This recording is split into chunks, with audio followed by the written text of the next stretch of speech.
again, just 42 errors on the year. Here we go as Kite McDonald will lead things off, and we are underway at 1:05 Eastern Time.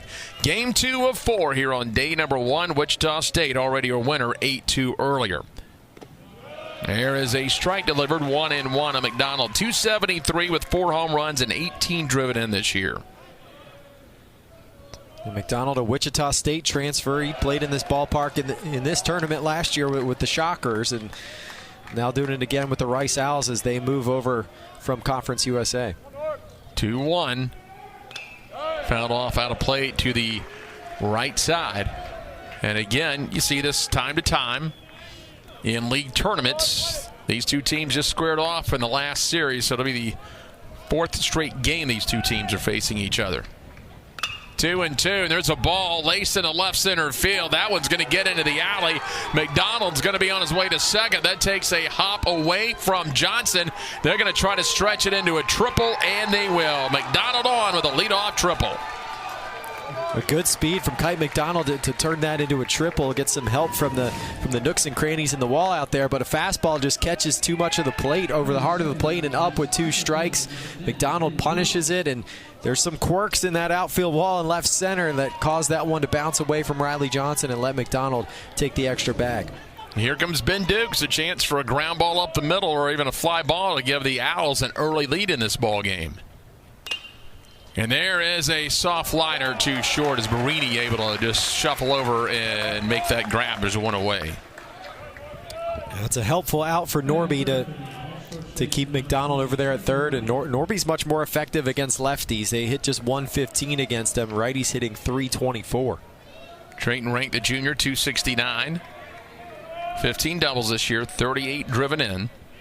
They'll shift the infield to the left side as Starling goes to the third base side of second. He'll miss, and it's 1-0. There's the sweeper from Norby. He'll throw that in the upper 70s. His fastball's in the upper 80s with some ride to it and a changeup every now and then. 1-0, and that one will fall in for a strike. 1-1 here on Rank.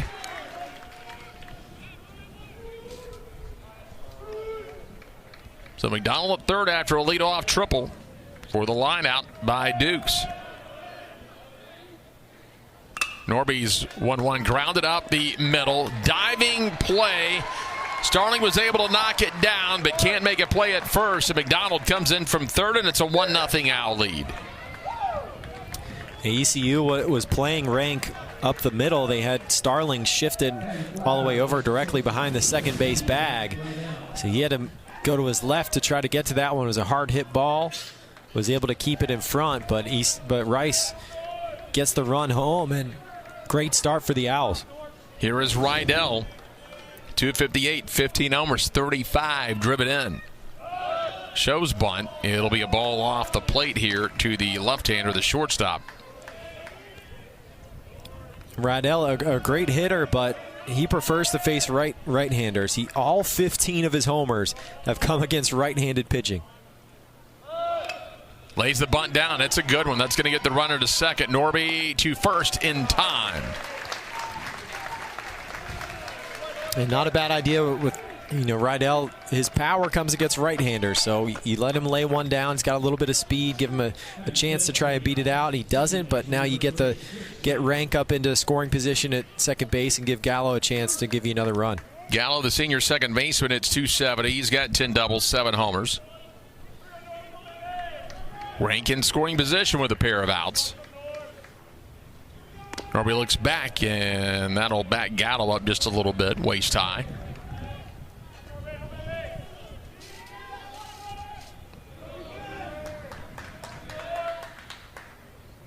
.82 degrees, partly cloudy to start game 2. Off the handle, and that one's going to float out to left field, and Barini at short makes the catch. 1 run. Is the command today. So McCracken will look in. He'll face Riley Johnson, all-conference center fielder, the defensive player of the year. McCracken looks into Garza. Down and out. Garza's got a chance to control run games. He's thrown out 19 runners. Once we get into this game and get a few runners on base, it'll be fun to watch Garza behind the plate. And Johnson's a guy that can take a bag. 20 steals on the year, so that'll be a fun matchup if he can get on base. Strike on the outer half, 1-2. Johnson, 346, 4 homers, 29 driven in. Cracking the left-hander, comes inside, gets him to swing and miss, and there's one away. Let's take a look at the defense for the year, but they're second in the nation, trailing only Cal Fullerton by 1 in double plays per game. So if ECU gets guys on which their numbers would say they obviously will, you got a chance to turn some double plays. A couple seniors up the middle, in the middle infield with Gallo and Rydell that are pretty smooth and have some good chemistry together. 2-0 on Cunningham, your player of the year, 396, 16 doubles, 14 homers, 59 driven in. 2-0, and the left-hander, and he and all the other left-handers licking their chops as we are now got into the afternoon, past 1 o'clock. The winds have shifted. They're calling for about a 7-mile-an-hour wind, gusting up to 23 this afternoon, out to right field right now. So there's a look at the flags on the video board, and they'll be pushing out toward right field. That one is fouled off to the left side. And ECU's got some lefties in this lineup with some pop. Cunningham, Jenkins, Cowart, Wilcoxon, and then Rydell from the left side for Rice. They could have some fun today. 2-2, just down and away. What makes Cunningham so difficult, again, as I said, he's well over 200 plate appearances this year. He's about 250 plate appearances, 207 at-bats, only 28 strikeouts this season. And he'll take the walk. That'll be his 33rd walk of the year. Yeah, Cunningham at the plate, I mean, makes good swing decisions, good plate discipline, keeps the bat in the hitting zone a long time, stays on plane. He's tough, and he's got a little bit of speed too. Good speed, not great speed. Doesn't attempt to steal often, but if you don't keep an eye on him, he can take one on you. Here is McChrystal, an all-conference performer, 322, 5 homers, 28 driven in. See if they put Cunningham in motion. He's got 5 steals. And again, Garza's thrown out 19 of 57 this year behind the plate. And here's where Rice has been able to get some outs, as you mentioned, with Rydell and Gallo up the middle. 59 double plays. Cal Fullerton leads the country with 60. And J.D. McCracken on the mound is a ground ball guy. 57% of the balls put in play against him are ground balls. He's got a heavy fastball, needs to keep it down in the zone to be effective. 1-0 when he hit him, came up, got him in the arm.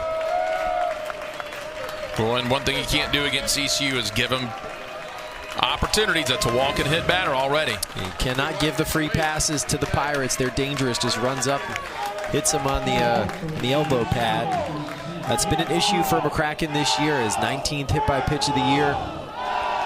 He faced ECU on Friday in game 1 of a doubleheader, only lasted an inning, walked 4 guys. If McCracken is dialed in with the command, he could be effective. He's got to get back in the zone here. Starling, the cleanup man's got a chance to tie this ball game up. First pitch, well off the plate. 295, 11 doubles, 7 homers, 35 driven in this year for the Pirates second baseman. The Starling's dealt with some injuries this year that have cost him 10 to 15 games. But he's had a solid year when he's been in the lineup fighting through the pain. 1-0 from McCracken. Well, speed comes in on him. 2-0, an advantage count. He can shrink the strike zone or really. Behind 2-0, you don't want to give too many free passes because there's still some dangerous hitters to follow Starling. Jenkins Cowart behind him leads the conference with 71 RBI. You don't want to be putting guys on base the easy way. 2-0, ground ball to third. Johnson steps on the bag, goes the first in time for the 5-3 double play, and that'll time for the national lead with 60 double play. Several player-only meetings. Players like him, Carter Cunningham, Cam Claunch, saying the overall messaging was, look, we're one of the top teams in the country. There should be pressure, but let's leverage the pressure as fuel, use it in a positive way. And they were able to right the ship, win that regular season series sweep over Rice, looking to repeat the success today for their 4th straight win over the Owls, guys. Thanks a lot, Morgan. And here is 6, 7, and 8, Duffield, Garza, and Becker. And Duffield, big swing and a miss there. 1-1 to the left fielder. It's 177, 4 homers, 16 driven in. It's been a pretty dominant season for ECU, except that little blip, that little 5-game losing streak. So the Pirates started conference play losing a series to UTSA. Pop and foul right side. That looks like it'll get out of play. We talked to Cliff Godwin, said it was just an odd week. There was the food poisoning incident with USF, and they had to bounce that series around. Lost the second game of doubleheader, a 7-inning shortened game. Of course, they play a top 10 team in Duke, and then all of a sudden you're on almost double short rest going into that weekend with Tulane. Swing and a miss, and he struck out in Duffield for the first out. All right, so after that series lost to UTSA to start conference play, get a swing and a miss, and with a good location on the outside corner, the ECU went 21-2, had a 10-game winning streak. Then they had that 5-game losing streak, including a sweep at Tulane, where Tulane swept them to end that losing streak. And in the midst of that, they were without their number 2 starter, Zach Root, without their closer, Wyatt Lunsford-Shankman, without their Sunday starter, Jake Hunter. And that contributed to that 5-game losing streak. But they bounced back, won 3 in a row over the weekend against Rice, and here they are, the regular season conference champs. Popped him up right side. Cunningham toward the track, and there's 2 away. Let's go back downstairs. Morgan Uber. Well, guys, just to add to that conversation, it was interesting what Coach Godwin told us, saying there was no panic in his team in the 10 seasons he's coached at East Carolina. There's been a lot of talent, but this group, they really care. They play for one another, and he said they're just really connected on a different level, which is what helped them through that tough stretch. So nobody on and 2 down. And when you've built a culture of winning, we've talked about them winning the regular season. That's just a ho-hum, 5th straight regular season championship. ECU doing what ECU does in the American, just racking up those number 1 seeds. Yeah, 40-win seasons and a conference championship. That's like clockwork for ECU. You can expect it. And the Pirates have higher aspirations. They're looking to get to Omaha for the first time in school history. That's the goal. It would certainly help them to win this tournament this week to help their seeding and make sure they can host a regional and possibly have a chance to host a super regional, but it's not looking good right now in that regard. 1-2. Off the handle, hanging in there. Becker of nobody on and 2 down for the designated hitter. Becker 272 homers, 25 driven in.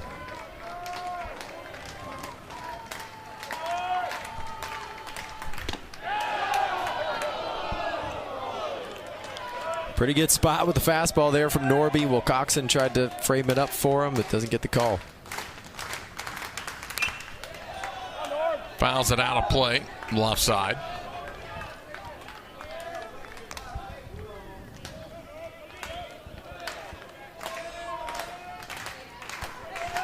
Two. Another foul ball. Nice battle here by the designated hitter.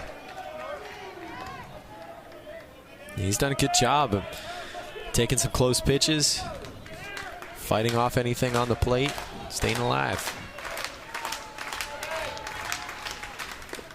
Swing and a miss, struck him out, and that's 5 straight retired now by Norby. Staff here for the Threshers and the Phillies and the ballpark as that pitch is up high. And we've been here every year of the American. Such an outstanding job, and they really do roll out the red carpet for the league. No, they do a great job, and this is a great place to get to come play. I mean, really cool ballpark. You get the good weather. You get the wind blowing out sometimes to create some home runs, and you have some fun here. Johnson, the third baseman. 1-1. The ball a little bit off the plate to Johnson.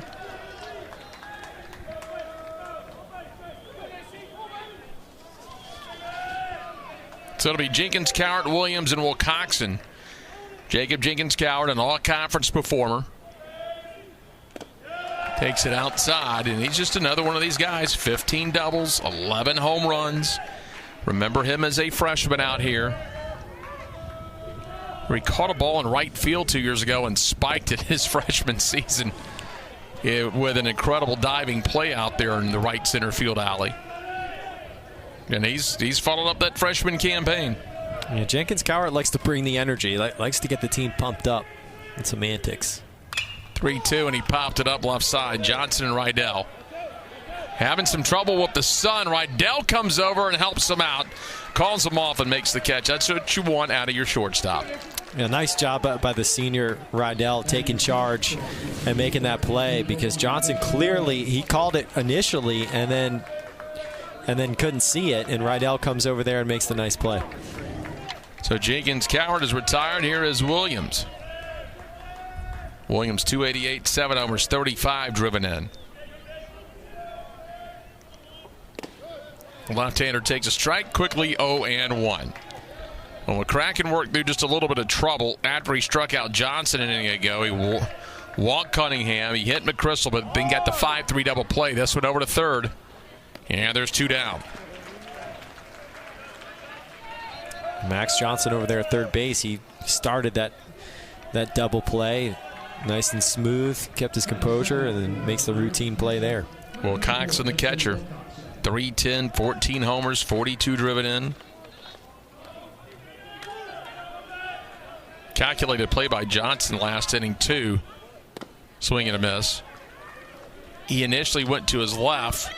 I think initially you think, well, he's going to try to go around the horn 5-4-3, but he was close enough to the bag that he immediately thought, oh, I can just step on the bag and go 5-3 and make a somewhat routine double play. Yeah, sometimes in that situation as the third baseman, you got a decision to make, and it can hold you up and make you take an extra second, but he quickly made the decision to step on the bag and had enough time to throw him out. Swing and a miss, 4 straight retire now by McCracken. Coach Austin Knight, and a few days later, Ethan was on campus and minutes later committed to play for the Pirates and said it really just hit him. Why not go to the same place with a great tradition close to home to continue the family legacy? He's done an outstanding job so far this year in his freshman season. 3-0, a 3.67 ERA, and here he is, opening day starter for the American Championships. Yeah, pretty big spot to be in for a freshman to try to set the tone for your team here in the conference tournament. So it's cool to get that responsibility. And his brother was a second baseman. He's a pitcher, so he's still carving a little bit of a different path. But it's cool to continue the family tradition as well. He's retired 6 straight. As we go back to the top of the order, McDonald had the leadoff triple on the left center field. He would end up scoring on the RBI single by Rank. It's only run of the game. Still early, just the third inning, and a 1-0 Pirate lead. Quickly 0-2 here on McDonald. Up and out. Rice this year has hit 249, 89 doubles, 11 triples now, and 49 home runs. And Connor Norby's had a nice career. He was in AAA last year at Norfolk, hit 290 with 21 homers, was back in AAA this year. But that Orioles system is so loaded. I mean, they've got Gunnar Henderson at shortstop. They had to move Jackson Holiday to second base because of Henderson. And Norby's been playing some more outfield just so they could find him some playing time, find a spot for him. I'm sure he'll eventually get to the big leagues. He's been hitting. McDonald on for the second time. He's got a single and a triple already. What a day for Kite McDonald. Had some hard hit balls. He can run a little bit. And Rice off to a good start here. Talk about that youth movement on all the moves Baltimore's made in their minor league system.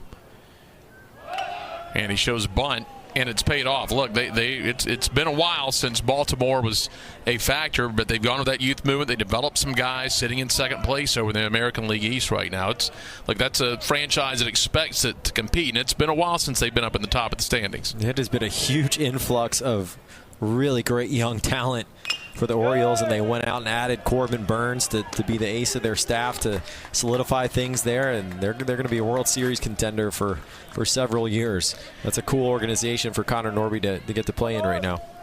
Here comes the 0-2 now. As they've shown bunt a couple times, they'll take the bunt off here and fouls it. Meanwhile, you're talking about a team trying to get back to where they were, and Rice went back to one of their greats here, and that is Coach Cruz, Jose Cruz Jr. He's one of their first World Series teams under Wayne Graham. They go back to that lineage, and it's a guy that's going to take a lot of pride in this program.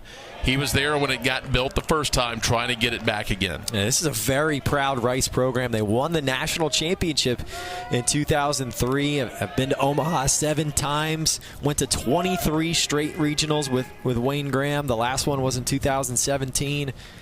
Cruz is trying to get that tradition back to where it was. Flies to the left, racing in is going to be Carter, and there's 2 down. He got a really good jump on that one. Of course, Jose Cruz Jr., he's familiar there. He's spent a year with the Rays. He's been around here. Yeah, we saw Tropicana Field on the shot earlier, and he spent some time there. And we were talking to him yesterday.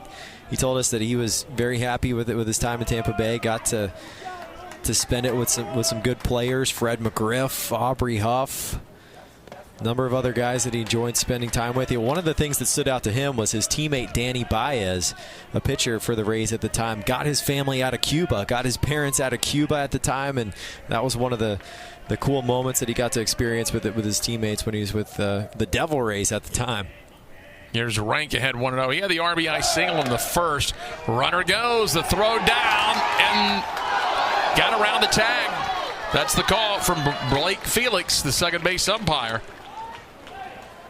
Yeah, that was a really nice slide by Kite McDonald. The throw got there in time, but watch this slide by McDonald as he goes to the right of the bag, pulls up that left hand, and gets the right hand on the bag. Real close play.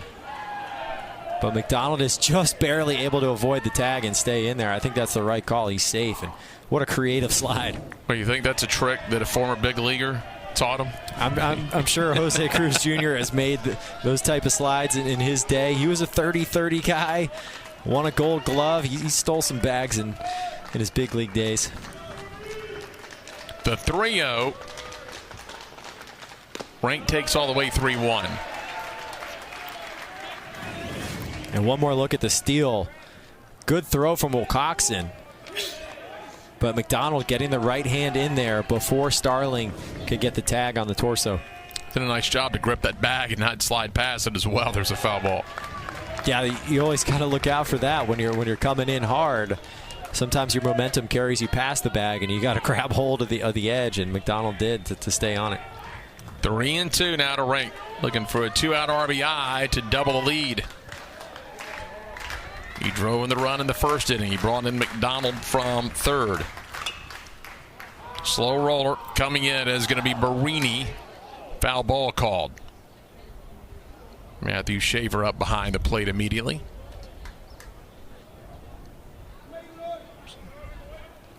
So we'll do it again at 3-2 after it hit his foot. Yeah, you can see it here off the bat, right off the front foot. It happened so quick, but you tell by his reaction that it caught him, and Drayton Rank with another opportunity as he tries to shake it off. Look, that got him pretty good. That went way out there to shortstop. Most of the time you see that ball off the foot, dribbles out in front of the plate. That made it all the way to Marini. Yeah, that hurts when there's not much protection on the top of the foot there, and if you're hitting it hard enough to send it out to shortstop, ooh, that hurts. 3-2, we'll do it again from Norby. Outside, he draws the walk. It's first and second for the cleanup man, Jack Rydell. Well, Rice is in business here. You get 2 on with your big power hitter at the plate, and Rydell only hits 190 against lefties. But he's a senior, veteran guy, and there's a big spot for him to try to come through and tack on at least one insurance run for the Owls. You know, right now, Rice has had 4 base runners. They've both been McDonald and Rank 2 times apiece. See if Rydell joins in on the party. He'll take ball 1.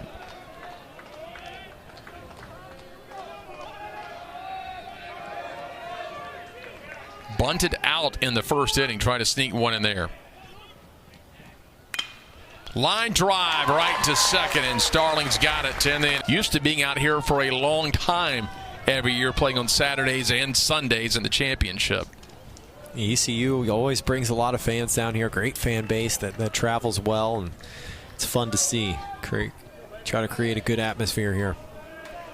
Bristol Carter, the left fielder, the freshman, made the all-freshman team. 349 hitter this season. As it looks like Garza caught a little bit of that one off the foul ball. We saw Millon take one off the shoulder earlier. Let's see where he got caught. He was shaking that hand out, I know that. Says he's good to go. So the 0-1 coming up here to Carter. Swing and a miss. They've got Johnson playing about even with the bag at third.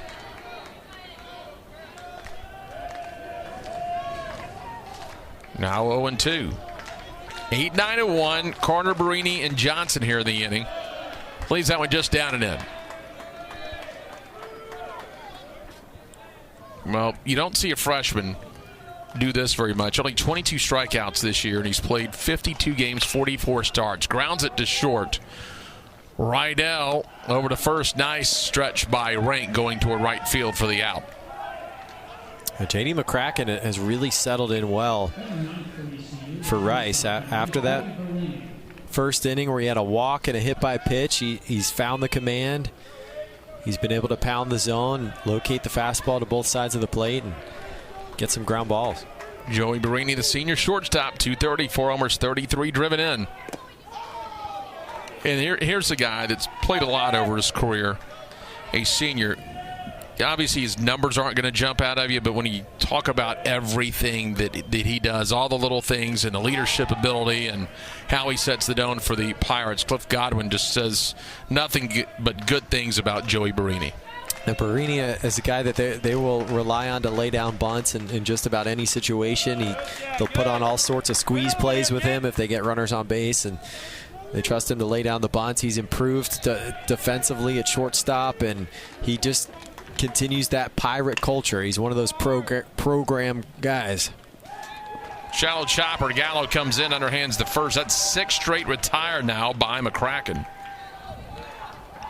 And McCracken's done a great job. I mean, he only went 1 inning against ECU on Friday, but he's had the command today after that first inning.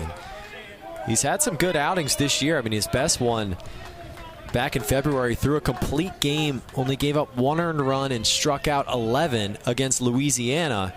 And the Raging Cajuns just won the Sun Belt regular season championship. That's a really good ball club that he threw a gem against. So McCracken's capable of putting up some big-time numbers. Rears back, a little velocity on that slider. 0-1 on Johnson. I'm sure McCracken happy to be out here today, really able to focus in and focus on the batters, focus on the game. Look, when last time he pitched, he's playing at Clark LeClaire, and you look around the American, that's the wildest place for a visiting team to have to go. You've got a big crowd, you got the jungle around the outfield, ground ball to first, and he beats it, and he slides around, a tag by Rank. Rank tried to lay it down. Johnson dives, taps it with the left hand.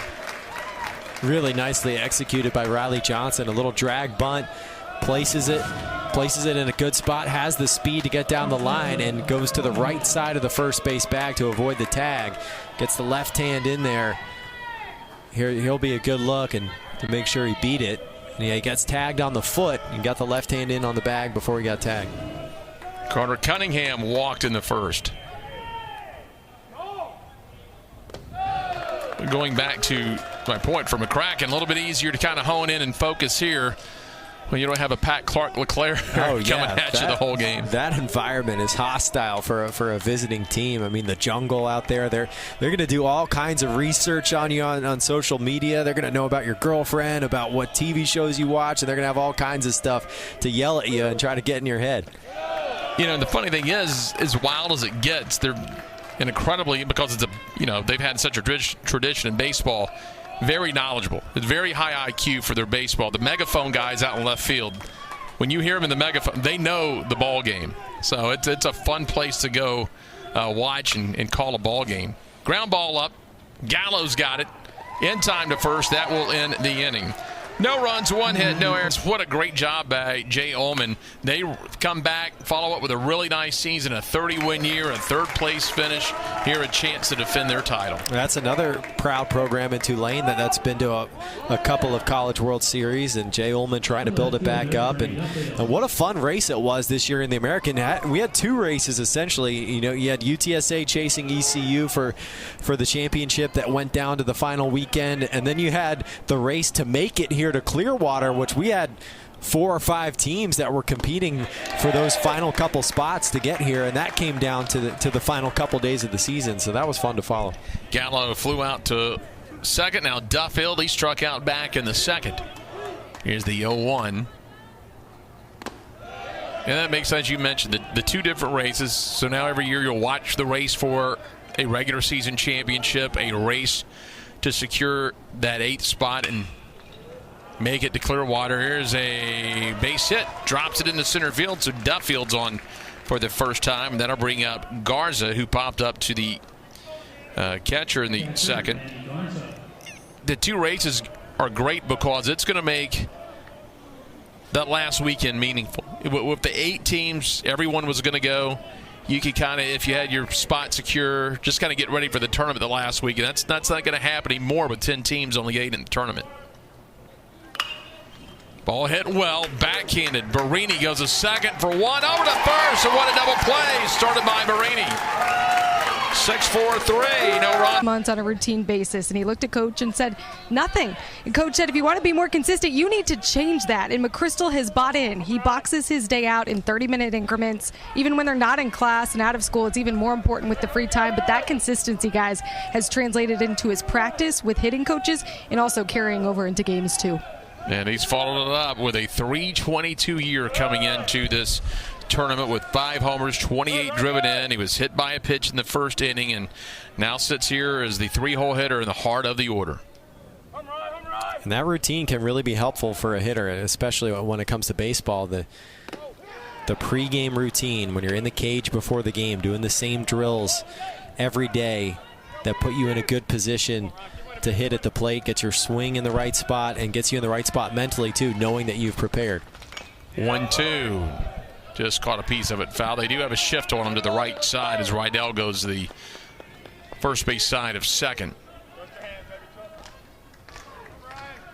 McChrystal again, only 22 strikeouts this year.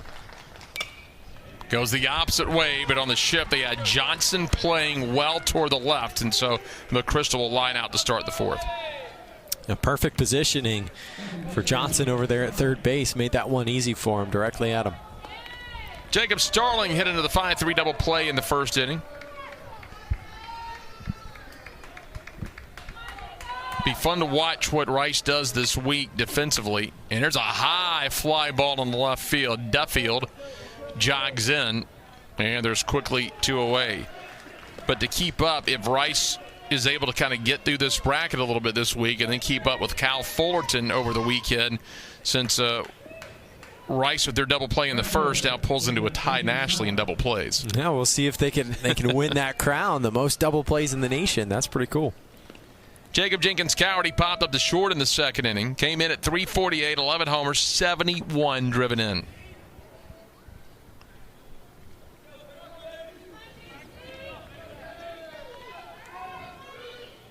I think they still send you a little plaque for leading the country category in a statistical category.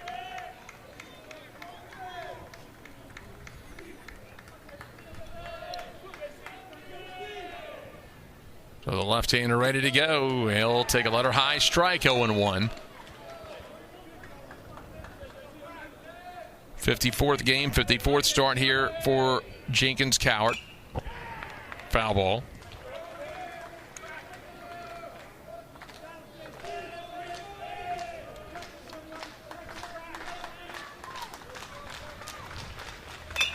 Ground ball to the right side. Over is Gallo, and it's a 1-2-3 inning. No runs. So 1-0 Rice Owl lead. And the Owls will have Becker, Johnson, and McDonald. Becker struck out in the second inning. He is 0 for 1. Becker came in 270, 2 homers, 25 driven in. Strike taken on the outer half, now 0-2. Well, after the 1 run in the first, Norby's done a nice job. It's a foul ball. He scattered 4 hits, just the 1 run, 1 walk, and a pair of strikeouts. Came into the inning at 55 pitches. It's been quite a pitcher's duel here between McCracken and Norby. And Norby typically doesn't go that deep into games. 4 2/3 is his longest outing of the year. Called strike 3 on the inside. Good breaking ball there. The sweeper from Norby. Look at the movement. Off the plate inside. Catches the inside corner. Strike 3. Nice pitch. Johnson, the third baseman, shows bunt, pulls it back. And, you roll the dice sometime on opening days of tournaments. You can't always start your ace due to a short week going into a conference tournament. Doesn't matter if it's the American or another league tournament. It's always going to be a little bit of short rest. Sometime you throw a guy like a Norby out there and you just tell him, give me the one inning. If you get the one, you get the two, you get the two, you get the three. And a lot of times you can really start stacking up innings with the mentality of just come out and get 3 outs this inning, and then we'll see what happens later on. Yeah, that was the mindset that Cliff Godwin wanted Norby to have, is just close out innings. Don't worry about how many innings you're going to give us. Just worry about this inning in front of you, and we'll see how it goes. And it's gone real well for Ethan Norby so far today. 3-1 hitters count to Johnson. He's going to take the walk, 1-out walk issued. It's going to be the second walk for Norby. So the 9-hole hitter is aboard. They flip it to the top of the order. McDonald's got a triple and a single already. And McDonald's had a big impact on this game. Has scored the only run after that triple back in the first inning. Came in 273, 4 homers, 18 driven in. He rips this one down the left field line. That's going to hook foul. Right into the little cutout there beyond the high top tables. Just a few feet foul.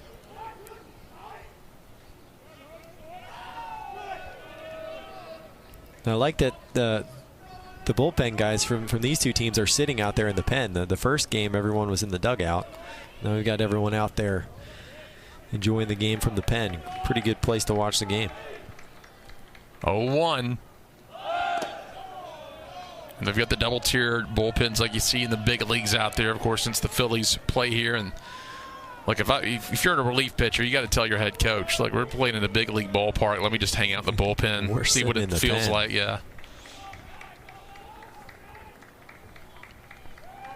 1-1 from Norby.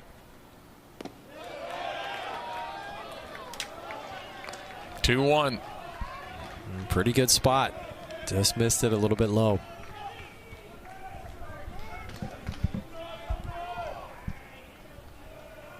Johnson takes off. High fly ball in the left center field.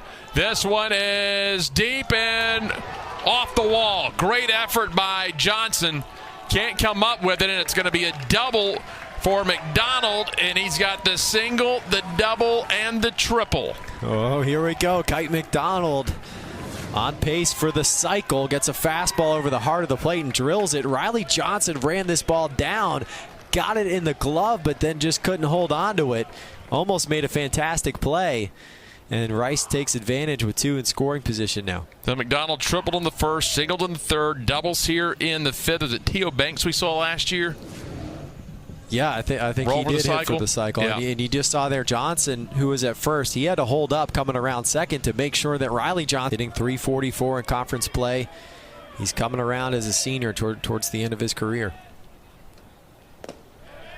Down and away in a 1-0 count here on Dukes. Came in at .315. Pair of home runs, 15 driven in.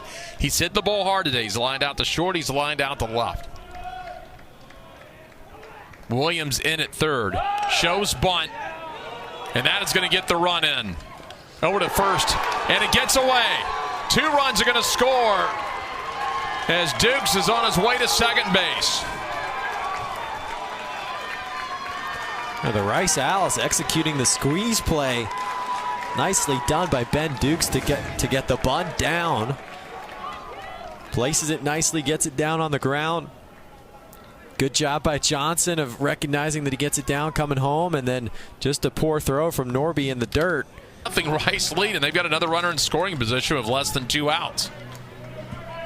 A big opportunity for the Owls here. You want to continue to pour on as many runs as you can against an ECU lineup that leads the conference in runs scored.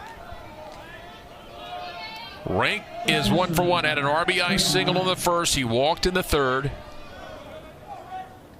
269, a couple homers, 39 driven in. Had 1-0, and now the bullpen moving for ECU. And looks like the Pirates have Jackson DiLorenzo, a freshman right-hander, throwing in the pen.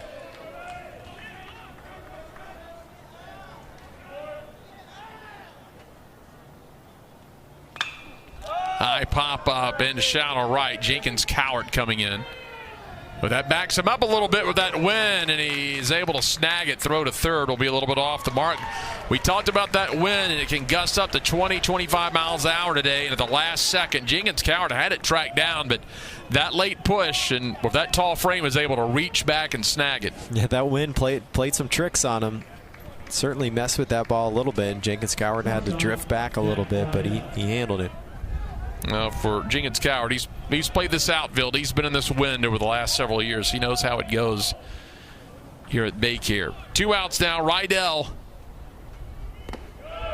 takes a strike on the outer half. He bunted out to the pitcher in the first. He lined out the second, the third. There's DiLorenzo.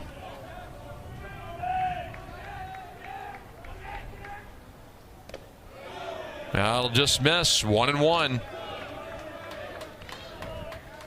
Chance for your senior here. You talked about in the pregame. That's your senior leader there, and your guy you want to come through with the big hits. Got a 2-out RBI waiting at third, and he's ahead 2-1 of the count. Yeah, this is your guy. Jack Rydell, 15 homers on the year, senior shortstop. This is the guy that they look to in big spots, and Rice could use a base hit from him here. Down and away, a hitter scout now at 3-1. Gallo on deck, a right-hander. If they lose the left-hander here, the lefty-lefty, they may flip it to righty-righty with DiLorenzo out there. Shows bunt, pulls it back, full count. Yeah, this is probably going to be the last hitter for Norby either way. Infield shifts a little bit toward the right side. Outside, and it's first and third as Rydell will draw the walk.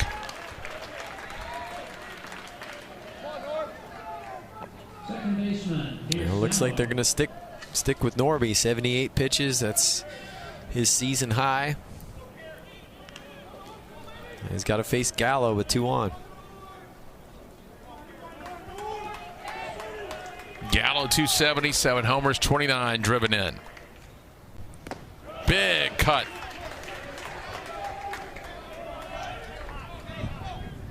And Norby starts him with the sweeper.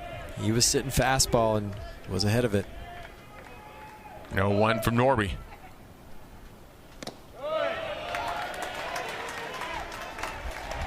Up and into Gallo.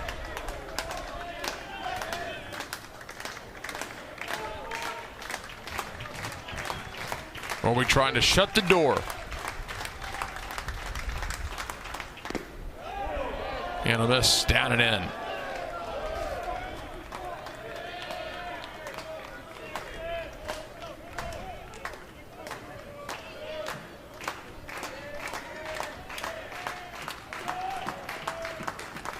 Now the 1-2, ground ball left side. They'll go to second, and that will end the inning on the fielder's choice. These guys a few days ago lasting 1 inning. What do you like about his stuff here today? Well, JD's got great stuff. It's just a matter of being a little consistent. I think it's difficult. He has a bunch of multiple arm slots, and he throws hard. So he creates definitely a hitting problem, especially when he's around the zone. And today he's around the zone so far, so fingers crossed it continues. We just talked about that replay before we came back from break. What was going through your mind with the lengthy review? Oh, man, those are so close. You never can tell. I couldn't tell what he was doing. It looked like it was a clean play. He executed it perfectly. It worked out to the max for us, so I was just hoping it went our favor. Thanks so much, Coach. Appreciate it. Thank you. Thanks a lot, Morgan. That is Jose Cruz Jr., the head coach of the Rice Owls. Sees his Owls halfway through, up 3-0. And McCracken really just, since the first inning, has been outstanding. At one point, he had sat down 6 in a row. He sat down 10 of the last 11 in this ball game. 1-0 pitch, a check swing, and the ball found the bat, and he's going to be able to underhand to first in time. That's 11 of the last 12 retired. McCracken's been really good. He's throwing a lot of strikes. He's got 7 ground ball outs now, and he's done a good job of being right around the edges of the zone. Good velocity with the fastball in the low to mid 90s. Since the first inning, Again, a one-out walk, then a one-out hit batter. Riley Johnson had a 2-out single in the third. That's been it since the first inning. And only 3 base runners today for ECU. But we've seen ECU plenty of times, a team that hits 312, 72 home runs. There's a roller to the left side. Johnson at third in time to first. They're perfectly capable of any time just throwing up a huge inning. This is a Pirate team that just scored 29 runs in 3 games over the weekend against this same Rice team. I mean, they're certainly capable of putting up a big number. And it's interesting for ECU, similar situation to what they were in last year. Last year, they swept USF and then turned right around and had to play the Bulls again in the first game of the conference tournament. Ended up losing to USF 12-11 in that first game, and then rallied back to beat the Bulls twice on Saturday to get to the championship game. But similar situation this year, having just swept Rice and playing him again today. Puts it down at first, and it's going to be Carter who's able to get away from the tag of Rank. Rank dove at him, but he was able to stay within the box, come around and touch the base. Great effort that time. Great hustle by Carter. That looked like the same exact play that Riley Johnson had earlier for the bunt base hit, and Carter laying it down in a good spot. Does a good job to avoid the tag there, get skinny, get away from it, and touch the bag. If it were only that easy to get skinny in real life. Yeah, but that goes back to your days on the playground in elementary school, right? When you're playing tag and you're running around with your friends and you're trying to avoid when your friend's trying to tag you and make you it. That's all that is right there. You're having fun on the playground. Look, I'm talking about. They may go review it now, and we just saw it in the replay. Now Carter stayed within that box you've got to run in. You can't just take a 6-foot turn into foul territory and come back. He was within that box. At least that's what it looked like on real time there, if that's what they're going to discuss. Yeah, you can't go wild out of the baseline, but you've got a little bit of wiggle room, a couple feet here and there, and I believe Carter stayed within that. Well, they're going to go in and look at it. Right now, it's going to be a runner at first of 2 outs, and Barini would be coming to the plate unless this thing is overturned. But that's just the second hit of the day right now for the Pirates as long as it stands. I don't think it's going to be a matter of, and look, we just saw the one angle. We may see a reverse angle. I don't think it's a matter of getting that. But if you lose it, you lose it. So Coach Cruz, Coach Godwin got one left. Here's Barini, who grounded a second in the third inning. Carter with 4 steals. 1-0 to Barini. Got up under that one and fouls it off. Usually you don't think about running into the third out at second, especially against Garza now. He's thrown 19 runners out this year, but if you're Coach Godwin, also you may be thinking, I want to try to make something happen here. I wanted to get things going here. Could do a hit and run. If Barini were able to get it out in the alley or pull it down the line, a chance to score from first. And Barini makes good contact. They like to hit and run sometimes. Down and out 2-1. Advantage count for Barini. Now it's a good count if you want to do it, because of 2 balls, you're likely not going to throw any kind of pitch out. Right. You have to come to the plate here, but at the same time, you're expecting a fastball too. It'd be a good time to hit and run. Comes inside. Oh, he smoked that one foul.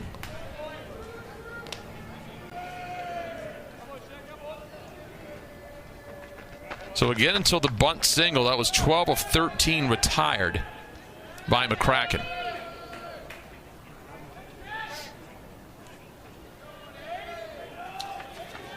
Trying to hold it here. Meanwhile, it'll be Duffield, Garza, Becker due up for the Owls. That's 6, 7, and 8 in their order. Story of the day, McDonald. Now the home run away from the cycle. We're just halfway through this ball game. Up and in. Full count now on Barini. Good job by Garza to corral that one. That could have gotten away. Well, Barini reaches here. He's going to flip it back to the top of the order, and you get a 346 hitter with 7 doubles. 3-2, another foul ball. And now you're starting to hear the Pirate fans make some noise here.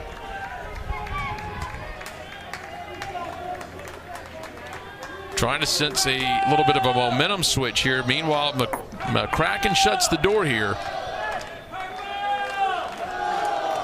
He's going to send this game to the 6th, and he does. Big swing and a miss for the strikeout. No runs, 1 hit, no errors. Runner left on.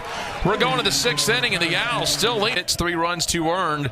He got into the 5th inning, 82 pitches, 53 for strikes. Probably thought if Norby could get him 3 to start out the tournament, he'd be happy, and he got him 5. And let's face it, it's a little bit like game number 1, Patrick. Defense may be the story early on. Defense cost UAB some runs early in game number 1. Throwing error right there, costing that second run to make it 3-0. So defense has played pretty big in the first game and a half today. Yeah, Rice was able to grab an extra run off that errant throw from Norby, but Kite McDonald's done a great job at the plate for the Owls. J.D. McCracken on the mound as well, and Rice has really shown up and played well today. 0-2, slider down and out on Duffield. He struck out in the first. He would single in the 4th and then get erased on the 6-4-3 double play. But still, Norby, I mean, had a solid start. His longest outing of the year, going 5 innings, and I don't think you can ask much more from the freshman to go 5 and allow 3 runs. 1-2, that'll be low in the dirt. 2 balls and 2 strikes here on Duffield.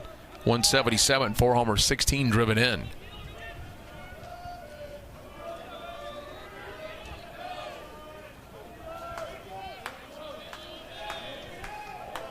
Two and 2 now from DiLorenzo. Stays alive, fouls it off. And DiLorenzo will be right around 90 miles per hour with the fastball. Throws a hard curveball at 82, 83, and a slider in the mid-80s.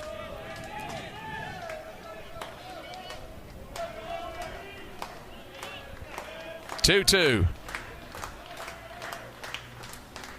Swing and a miss, struck him out for the first out of the inning.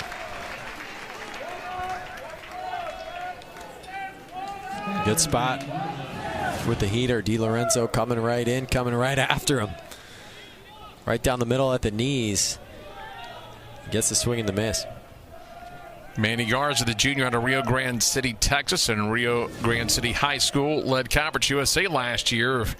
22 caught stealing, did a nice job in the American, throwing out 19. High fly balls, got some carry, and this one got Carter turned around. He raced in and then had to slam on the brakes and get back to the warning track. Nice adjustment. Yeah, that one might have played some tricks on him. Carter he started in, like he was sure that ball was shallow, and then he really had to bust it back to get back almost to the warning track and make that play. Becker's over 2, struck out swinging in the 2nd, looking in the 5th.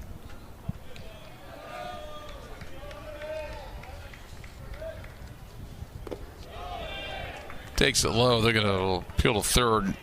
Nothing doing. Becker, senior out of Jersey Village High School. 11 games last year and 10 starts as designated hitter. This year, 50 games now, 43 starts on the year. 1-0, drives one to right field, and this has got some carry. It's going to get over Jenkins' Coward head, and on his way to second, he slides in and hangs on to the bag for the 2-out double. Rice swinging the bats today. Nice job by Becker. He gets a fastball inside, gets the barrel to it. Man, really hit that ball hard, line drive off the base of the wall, and pulls in with a double. Hangs on for dear life as well. The 3rd extra base hit now for Rice. McDonald's got the double and the triple. Now Becker with the 2-out double, and that brings up the 9-hole hitter, Max Johnson. He grounded to short in the 3rd. He would walk and score in the 5th. He was the initial run that scored on the bunt by Dukes, and then when the ball was thrown away, McDonald came around to score that 2nd run.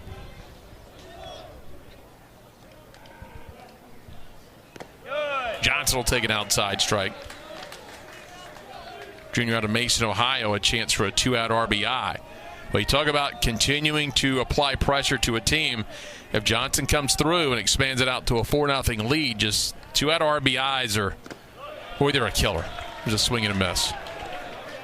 Yeah, that's key. If Rice can keep adding on. We know the capability of the ECU offense that led the conference in runs in the regular season. The Owls need as many runs as they can get to try to cushion this lead. 0-2, but DeLorenzo shuts the door, strikes him out to end the inning. No runs. Started playing really well. They won 13-4 that night and swept the series. So the team got rewarded with cake every Friday after that. And today's not Friday. I checked with the team. Believe it or not, they actually didn't have cake today. They told me it was too early for that. And they said maybe if they keep things going here and if they come out on top, there could be a post-game cake. That sounds great. Hey, man, whatever works. I'm surprised they didn't have pancakes for breakfast. Maybe they did, but some form of cake. Could have gone with that, but they've been trying to. I mean, look at this pitch. I mean, whoa, right forward, right behind the head. That's gonna feel some wind in the ear hole from that one. But Rice has been kind of superstitious about the cake, trying to get one before every Friday game, and Cruz was thinking about trying to get one for today, but I guess they didn't do it. And they'll deserve some cake after this one if they can hang on.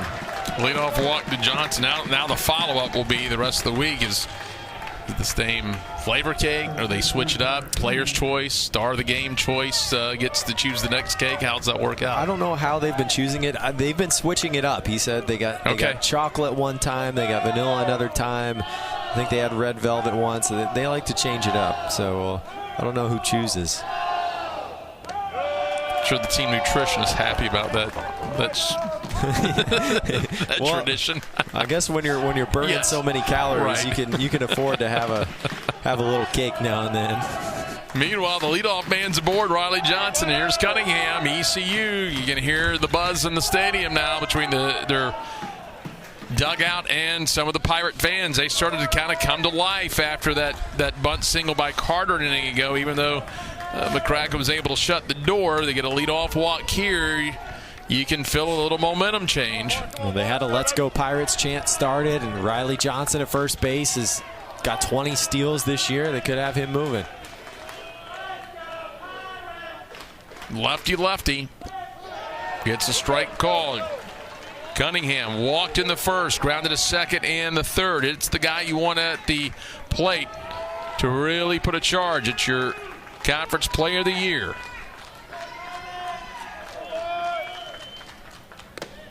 Up and in.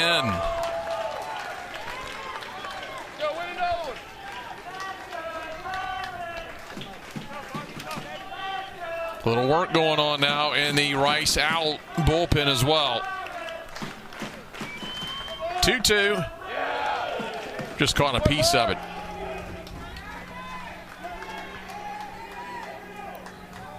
Davian Hickson, a sophomore right-hander, throwing in the bullpen now for the Owls.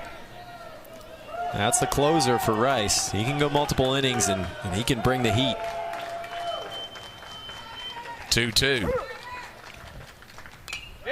Fouled straight back. Well, look, if you're Jose Cruz Jr., you're going to make some moves here at 3-0 you wouldn't make in a regular game or an opening game of a series. If they need an out here in the middle of the game, I think you roll the dice, you go to your closer. You worry about innings 7, 8, 9 once you get there. You got a chance to pull off a big upset on day number 1. Swing and a miss. Went after one upstairs, and there's one away. Well, McCracken's been getting some chase with that fastball and 2 strikes, elevating it. He's got good velocity with it, and Cunningham doesn't chase often, but McCracken gets him there. Walker Barron's going to hit in McChrystal's spot.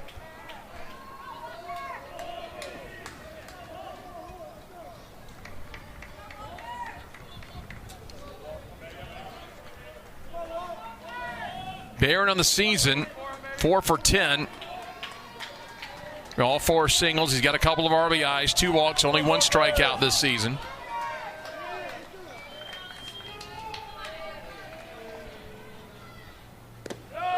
He'll take ball 1. Yeah, but to your point, Jeff, about Hickson, he's the closer, but the closer doesn't necessarily have to be for the 9th inning, right? You in a game like this, you want to bring him in the highest leverage situation to hold on to the lead, and you may not need him just yet because J.D. McCracken's dealing right now. 2-0 on the letter high pitch. Barron, a freshman, Atlanta, Georgia.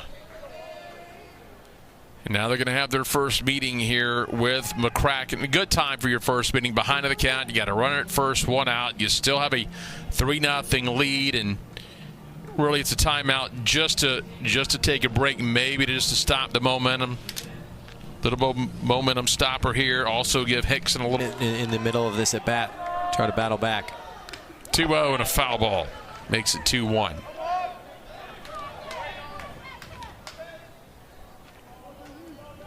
Owls turn their 60th double play back in the first. 61 would get them out of the inning.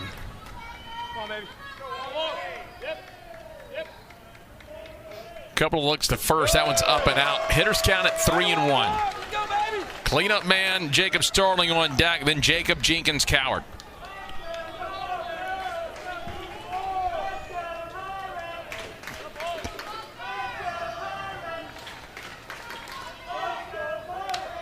Flies it down the right field line. This one is slicing into the maintenance area. Big body language, let's go. Not a confidence, Walker. Well, Cliff Godwin, the head coach for East Carolina, hates strikeouts. With 2 strikes, he wants his players to shorten up, cut down the swing a little bit, make sure to put the ball in play. Runner goes and fouled it off.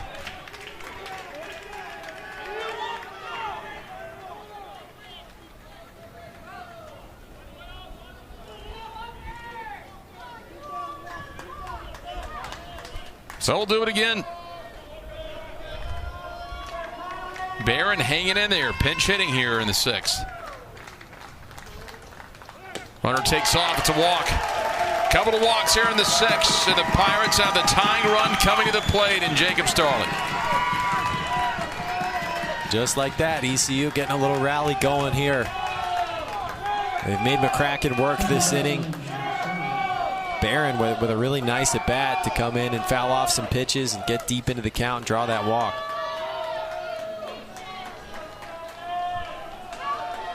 Starling hit into the double play in the 1st, flew to left in the 4th. High fly ball, center field.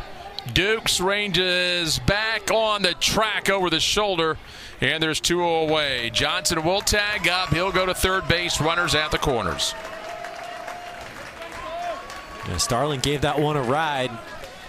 Just barely missed it, but he does move Johnson up. And I love the way that Johnson wasn't content to just take third base. He made that turnaround third just in case. He was going to try to put the pressure on Rice a little bit, make sure they got that throw in. And then he holds up. And it's not a bad thought by Riley Johnson. Cliff Godwin with that third. How many times you see a throw come in from the outfield and short hops, just a subtle bobble. And if you're going around third at full steam, that bobble is all the difference in the world. Absolutely. You have to be ready to take advantage of any kind of slight miscue. Jenkins Coward over 2, a pop up to short and a ground out to second, and he fouls it straight back.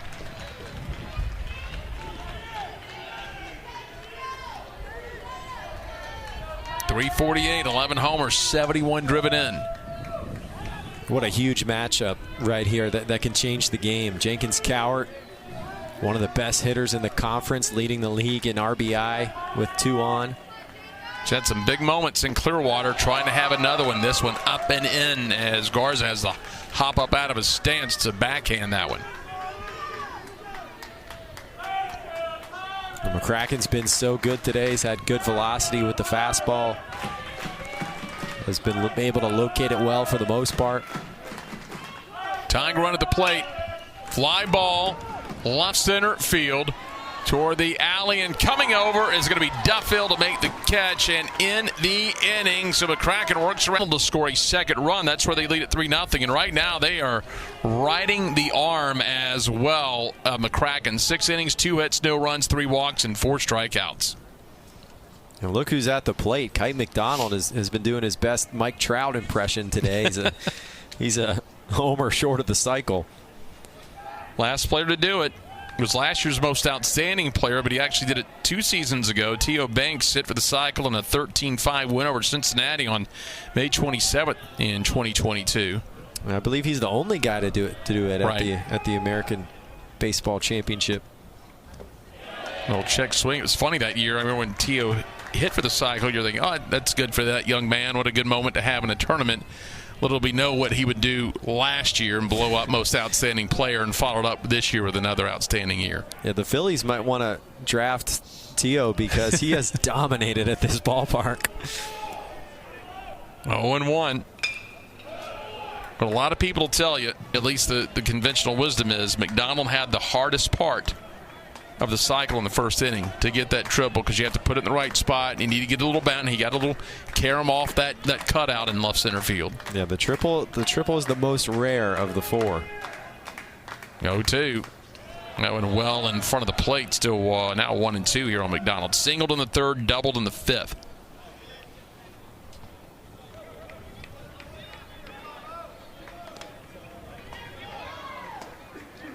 So top of the order here, McDonald, Dukes, and Rink.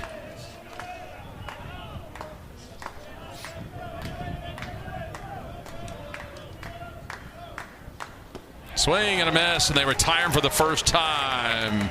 DiLorenzo kind of pulls a string on that one. A nice little off-speed pitch there. Looked like maybe the slider with a little downward and horizontal break on it, and get McDonald to sit down for the first time today.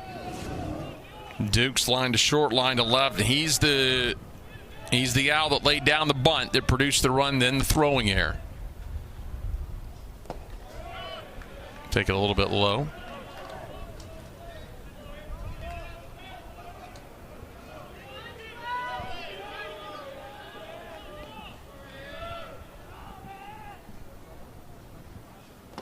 Swing and a miss by Dukes, evens it up at 1-1. Senior out of Houston, Texas, Memorial High School.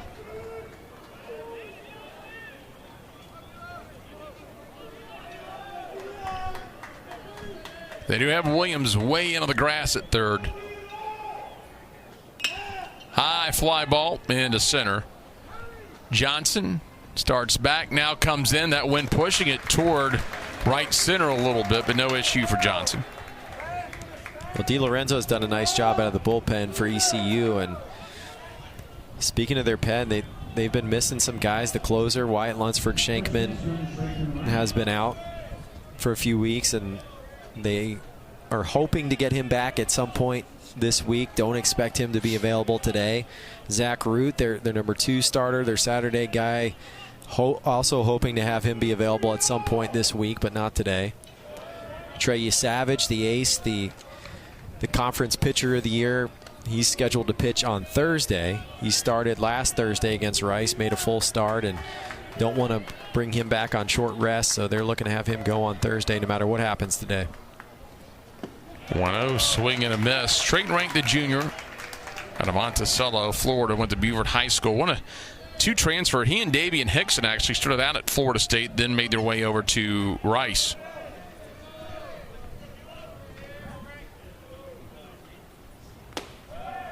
Leaves it high, 2-1 here on Rank. Then the cleanup man, Jack Rydell, on deck.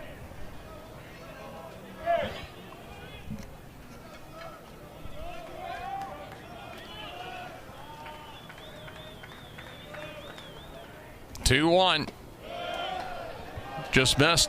Now a hitter's count at 3-1.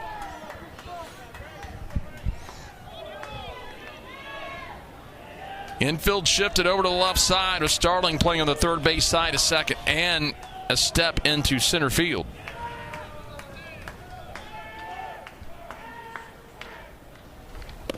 And he walks, a 2-out walk issue. That's the 3rd time Rank's been on base today.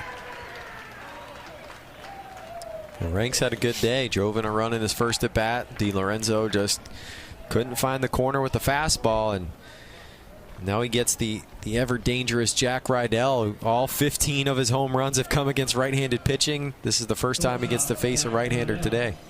Meanwhile, Wilcoxon went over to the dugout. He's just switched out mitts, so I don't know if he popped a lace or what, but he just switched out mitts.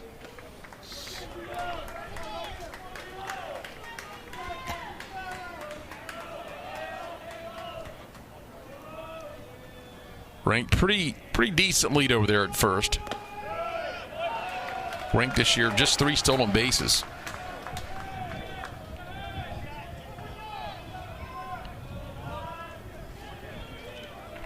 Just a slight shift over to the right side. Nowhere near close to a full shift, but they'll play him a little bit to the right side. 0-1. And he can't hold the swing back. A.J. Wendell says he went.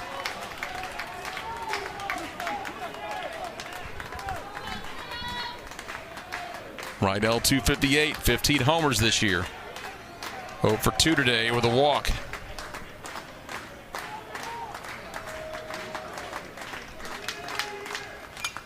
Fouled it off. Bunted out in the first, line to second, the third. He would walk in the fifth.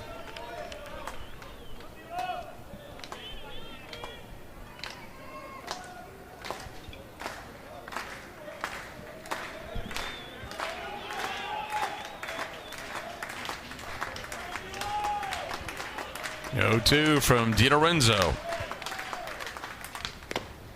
Called strike 3.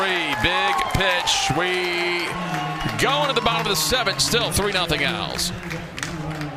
They sent signed memorabilia, and in early March in the series against Stanford, she was able to throw out the first pitch. And Kirby, she plans to become a pediatric cardiologist who can help kids one day like her. And Jalen, if you're watching, we hope you're doing well and rooting on your Owls, and we all here are rooting for you. That's an incredible story. More on that here in just a second. They do make the switch. Hickson, the closer, is now in to throw. So McCracken, 6 innings, 2 hits, no runs, 3 walks, 4 strikeouts, 84 pitches, 49 for strikes. But when you go to Rice and they're playing those games at Rice Village, and you look at in the medical district of the hospitals, need to put a personal story to what really is a beautiful backdrop at Reckling Park, and to see something great like that come out of it. Yeah, that's really cool. I mean, always great to be able to have an impact on the community whenever you can. I know that's important to Jose Cruz Jr. and the Rice baseball program, and that's really cool to be able to inspire someone who's going through a tough time and help them through it. Williams, Wilcox, and Carter here for Hickson to face. 2-2, and so as we mentioned, you're the 8 seed. You don't wait for the night here, the most crucial part of the game, and here's a big transition inning for the Owls to get Hickson in this ball game. You're going to your best arms. You got to try to win this game. 2-2 runs it in under the elbows. 3-2 on Williams, who is over 2. He's grounded to third and grounded back to the pitcher. And Hickson's got great numbers, a 2.92 ERA, 63 strikeouts and 52 and a third innings, 32 walks, though. That's his one issue if he gets a little wild. 3-2 from the right-hander. Counting to pop it up left side. Johnson at third. We can tell the wind blowing. It took a little semicircle there, but there's one away. A good elevated heater there from Hickson, and there you see the numbers, 3-1 with the 2.92 ERA, the 63 Ks, and the 32 walks, and 52 and a third. And Hickson will average 93 with the fastball. He can run it up to 96 miles per hour, has a slider that he uses about 50% of the time, and a splitter that he'll throw to lefties at 86. Well, Coxon grounds it just foul at first. He struck out in the second, grounded to the third and the fifth.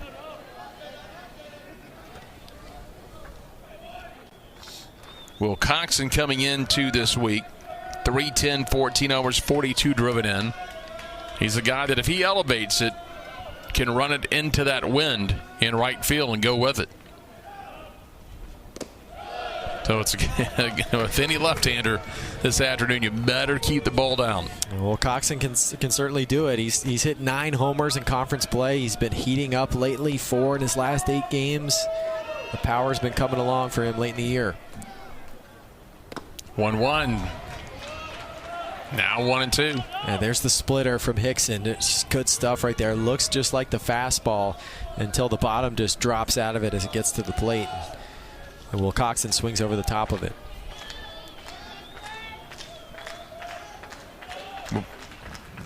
One, two. Slider down and in. That'll miss.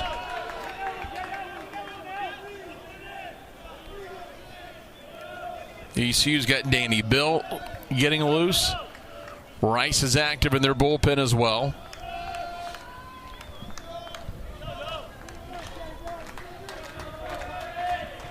Maybe Vincent out there for the Owls, I believe, starting to throw.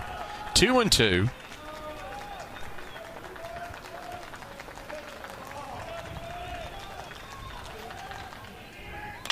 Ground ball, that'll be back to Hickson. Ooh, a little slip there, and throws the long underhand over to first. Got a little top spin on that one.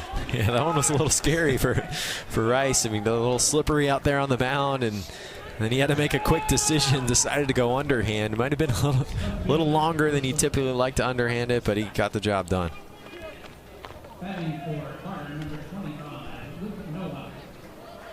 Well, J.D. McCracken really going to chill out after the outstanding start today. Oh, man, what a day. 2 hits, 6 shutout innings, struck out 4. I mean, great performance from J.D. McCracken here in Game 1 for the Owls. Going to catch a few rays. See you on the weekend is what he's hoping. Yeah, he'd love to come back on Sunday if they can get there. Carter grounded to short in the 3rd, bunt single in the 5th. They'll play in at the corners here. Goes after it and fouls it off out of play left side. And Hickson's capable of giving you several innings. He threw 4 1/3 against ECU on Friday. Game 2 of that doubleheader, gave up 3 earned runs. He went 5 innings against Charlotte on May 5th, struck out 10 in that one. No walk pinch hitting here for Carter. No walk takes it on the inside.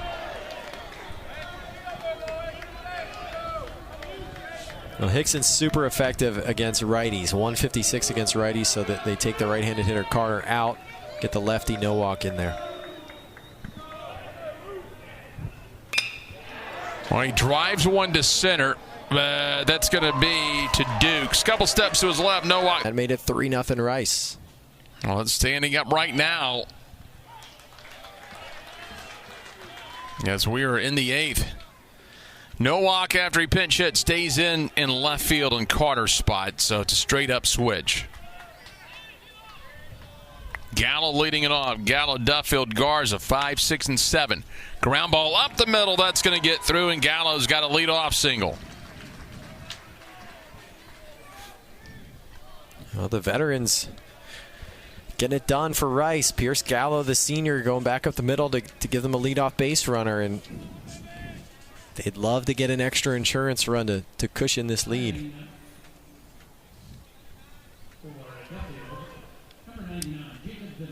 And we'll have a pinch hitter.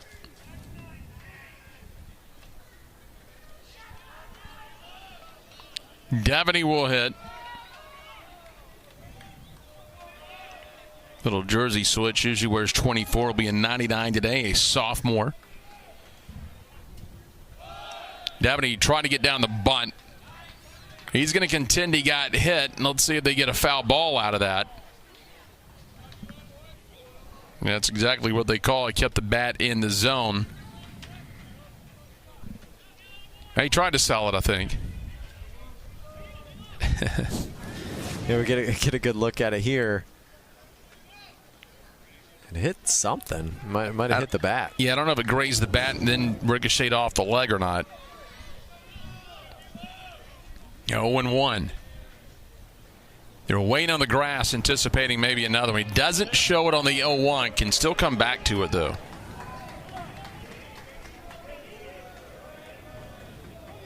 Duffield ends today 1 for 3.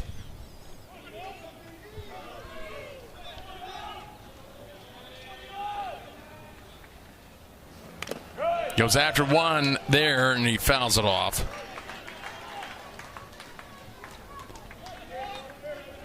Devaney this year, one of the regulars. It's his 48th game. He's had 40 starts. He's a 272 hitter.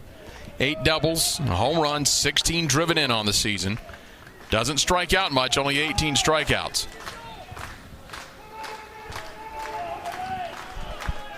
But down 1-2 in the count.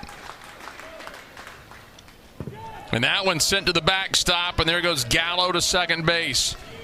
As good as the potential sack bunny tried to get down early. Yeah, didn't have to bunt him over. Now there he is, right there in scoring position. Fastball just gets way away from DiLorenzo, and now Devaney's got one in scoring position for him. And that looks like they got crossed up. Well, Coxon was set up on the outer half of the plate. That pitch came back in. 2-2. Chops it foul.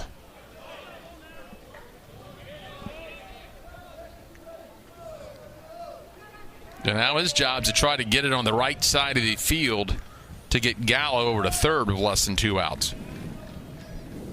Yeah, that would be ideal for Devaney. You got to just get it in play somewhere. First of all, don't want to strike out, and then do the best you can to get it to the right side to move him up.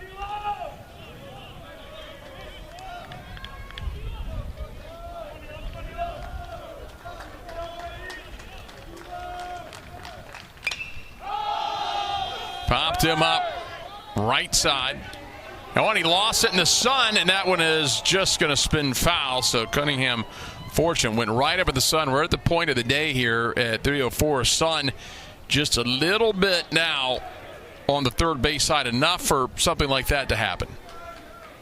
You could see Cunningham trying to use the glove to shield the sun, and just couldn't fight through it. And it was fortunate for ECU that ended up being foul. Now Jose Cruz Jr. wants to talk to Devaney here just a second. Probably just stressing, shorten up your swing. Try to get it over to the right side if you can. Easier said than done. But a ground ball over the right side does push the runner over to third. Right now they're having some fun, and they should. Over in the Rice dugout, up 3-0 here in the 8th inning.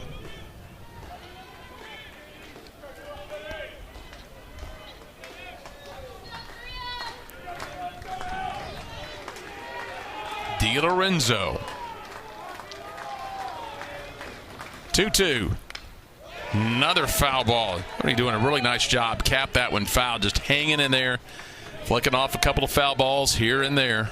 A good cutter in on the hands, but he's able to fight it off. And we've got our Game 3 participants already showing up, UTSA and Charlotte.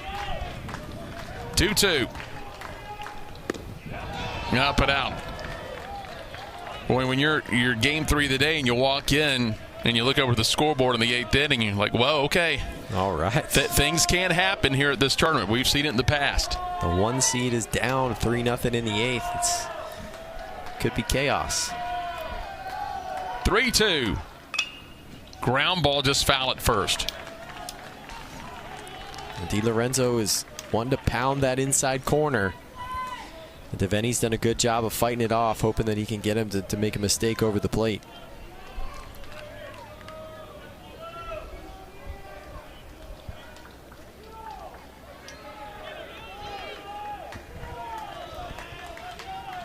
Don't play in behind the runner. Brainy will. Comes down and in, and it's a walk. What a at-bat by Benny, the pinch hitter, to get down early. Fouled off a bunt early. Comes back. Foul ball, stays alive, works at 3-2 and draws the walk. And now the Owls have first and second, nobody. He's drawn a walk for you today, and he's put one ball in play. Or you can say, look, I've got a guy with 6 home runs and then in Garza and 6 doubles. Then I've got Becker, who's got 7 doubles, a couple of home runs. But then you look at his other numbers, 30 walks to only 33 strikeouts, a guy that puts it in play. Do you maybe roll the dice of Garza and Becker to drive both of them in? I mean, Garza has 4 sack bunts this year. I think you can let him lay one down here, get to second and third with 1 out. Give Becker an opportunity. You have some bats off the bench that you can go to if you want to. And we'll see what they do here. Well, they show bunt, and ECU had Williams and Cunningham crashing. They were all over the home plate circle that time. It'll be ball 1.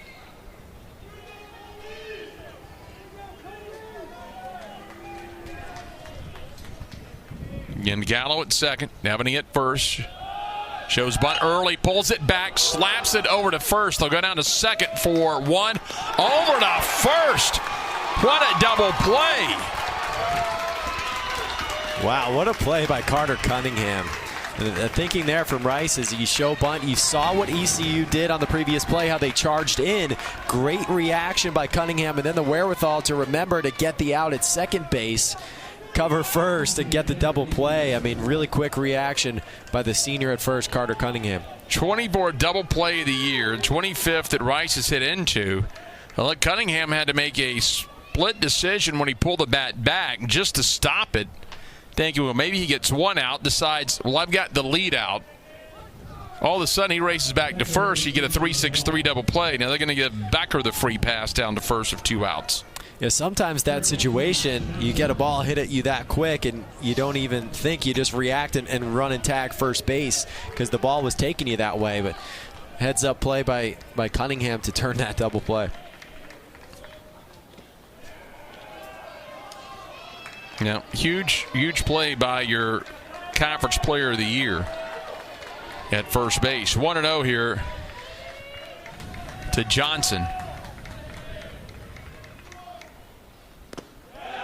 And he's ahead 2-0. And Manny Garza was thinking there, he showed bunt the first time. He saw the way Williams and Cunningham crashed, and when you're creating those kind of holes, you think, okay, well, let me try and see if I can get them moving again, pull back, and try and poke one through some open holes. 2-0, took a swing at it and tipped it into the mitt. 2-1, Johnson grounded to short in the third. He walked and scored in the fifth. He struck out in the sixth. Johnson just trying to find his way on. And he's ahead 3-1. If he takes the walk, bases will be loaded. They had flip it back to McDonald, who again has the single, double, and triple today.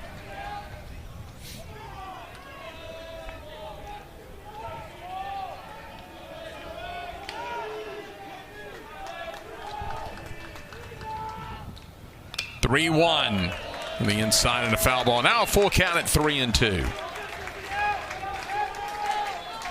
For the Owls, for the Pirates, 9-1-2. Barini, Johnson, Cunningham in the bottom of the 8th. Rice still has to go through the heart of the Pirate order one more time. And he walks them. Bases are loaded for Kite McDonald. We've seen some tough at-bats from the Rice Owls this inning. Devaney had one earlier as a pinch hitter. Johnson, who comes in hitting .049. They walked Becker in front of him to get to Johnson, and he paddles through and draws a walk. At tip of the cap to him. And now Kite McDonald just a homer away from the cycle with the bases juiced. Right now, that play that Cunningham made is standing up huge. First pitch up and out. McDonald tripled in the first to left center. He singled in the third, doubled to left center in the fifth. He struck out an inning ago. 273 coming into today. 4 homers. Outside 2-0. He's got 9 doubles, 4 triples now. Can really shrink that strike zone out. 3-0. And McDonald's got to be taken all the way here. The freshman Wallace on the mound. Just walked the previous hitter Johnson. Inside, and he walks the run in, and it's 4-0 Owls.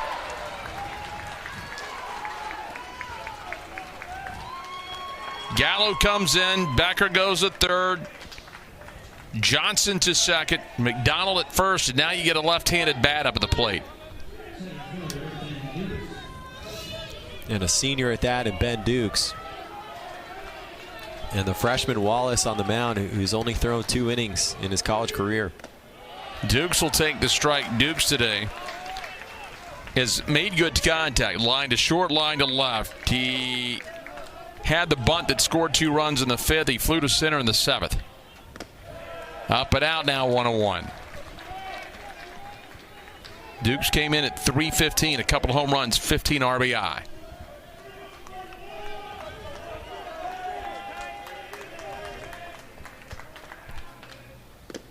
One just outside. If he walks or he brings 1 run in, that's going to make it pretty tough. That's going to expand it to a 5-run lead. If he gets a hit here, At third, Johnson at second. McDonald over at first base.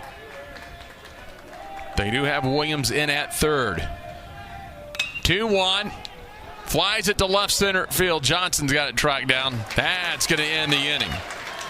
Another run's tacked on the board for the Rice Owls. Not letting it get to him as he is looking to close this one out for the Owls to pull off the big upset.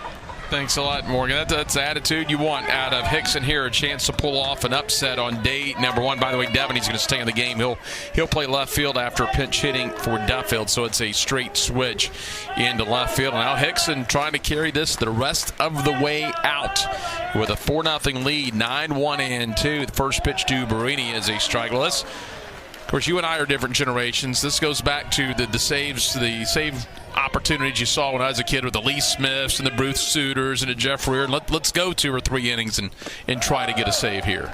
Yeah, that's what they used to do in the 80s, or they would you'd get the long saves, the 3-inning save, and Davion Hickson's gonna bring that back. He can give you 3 innings, no problem. 1-1 to Barini. High pop up in right field. Got a little carry of that wind. McDonald at the track into the corner, and he can't come up with it. And Barini is going to be at third base. And the Pirates have the leadoff man 90 feet away to start the bottom of the 8th. The elements coming into play there. At first the wind carrying it a little bit, and then possibly the sun at the end there. I think McDonald lost it. He's got the sunglasses on top of his hat. And Barini just hits a fly ball that ends up carrying deep into the corner. You see McDonald here just loses it at the last second, looks away, couldn't keep looking into the sun, and you can't give ECU an opportunity like that. You crack open the door a tiny bit, they're going to kick it down. Into the corners, back up the middle. Strike called on the outside. Think about the Pirate Ball Club. Especially, we talked about Rice having to play over at Clark LeClaire, and it can be the same on the road or a neutral site here. But if you're at Clark LeClaire, it takes one at bat, and you can feel everything just turn 180 degrees, and there you go, a hit batter, and it's first and second for the ECU Pirates. Oh, you can feel it. You can feel it starting to turn now. The ECU crowd's getting into it. The dugout's getting into it. First and third, nobody out, and the Conference Player of the Year at the plate. Huge spot in this ball game right here. So Barini, the leadoff triple. Now Johnson hit. It's runners at the corners. Nobody out. And again, a ball lost in the sun at the last second, then a hit batter. And here you come, 2, 3, 4, and 5. And it's going to start off with the Player of the Year. Meanwhile, out in left field, they've got Tom Vincent starting to get loose. Well, Davion Hickson has been the stopper all year long for Rice. I think this is the guy you want in the game, but you've got Vincent ready just in case if you need to match up with a lefty with the lead on the line. Cunningham over 2 with a walk today. Swing and a miss. And again, we go back to Cunningham at the plate. What a big play it was defensively to turn that 3-6-3 double play, allow them to score just the 1 run. Yeah, that was huge to not let Rice put up a big inning there. Really nice defensive play by Cunningham when he had to charge in on the bunt, make a quick reaction on a ball hit at him. The 0-1. And he drives one into right field. That's going to drop in, and the Pirates are on the board, and the tying run coming to the plate. Carter Cunningham, the senior, keeping the rally going. He plays so loose, plays so free because of his faith, that he comes through in a big spot with a good line drive swing to drive in the first run of the game for ECU. Going to bring up Bear, and he pinch hit in the 6th, stayed in the game. He walked in the 6th.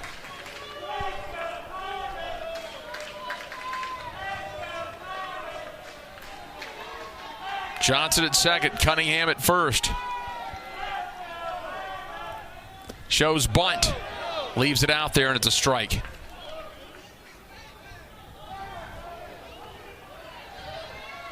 In Barron, a 400 hitter. He's 4 for 10. That was his 3rd walk of the year. He's only struck out 1 time. Doesn't have a sac bunt this year. He's just a freshman. Came in as a catcher. He's got a lot of promise. They're excited about his future. But in the ECU program, everyone up and down the lineup is expected to be able to execute in these type of situations to get that sack bunt down and put a pair of guys in scoring position for the heart of the order. Now, quick word of Cliff Godwin.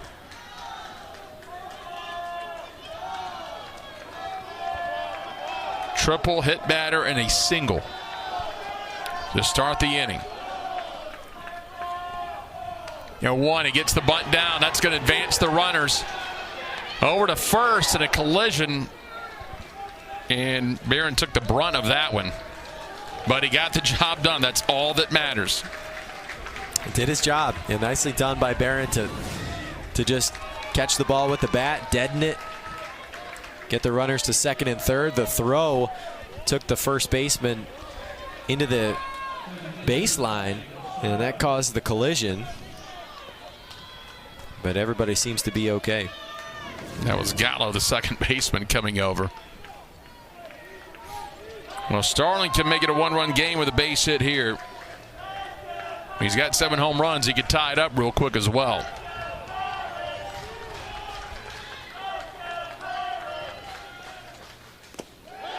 Now miss. 1-0. Starling hit into a 5-3 double play. He's flown to left. He's flown to center. 295, 11 doubles, 7 home runs this year.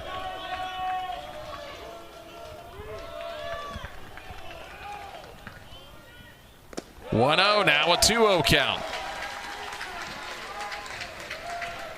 And here you go. Big pitch right here. Hitter's count for Jacob Starling at 2-0. He's looking for a fastball right over the middle of the plate. Something that he can do damage with. The leadoff triple has set the tone this inning.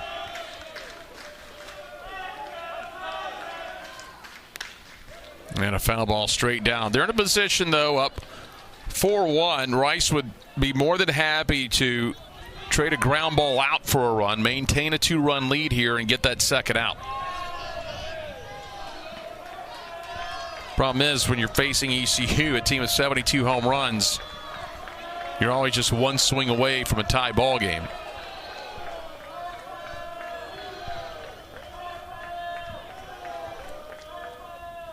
Two-one, held back on a swing. They'll try to get the strike, but Matt McKendry says no.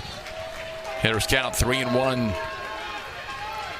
A really good slider there from Hickson, and Starling almost offered at it, but he does a good job to hold back. 3-1, first base open, but I don't want to put him on here and face Jenkins Coward with them loaded. That's what he does, especially with that wind blowing out to right field as Jenkins Coward comes up.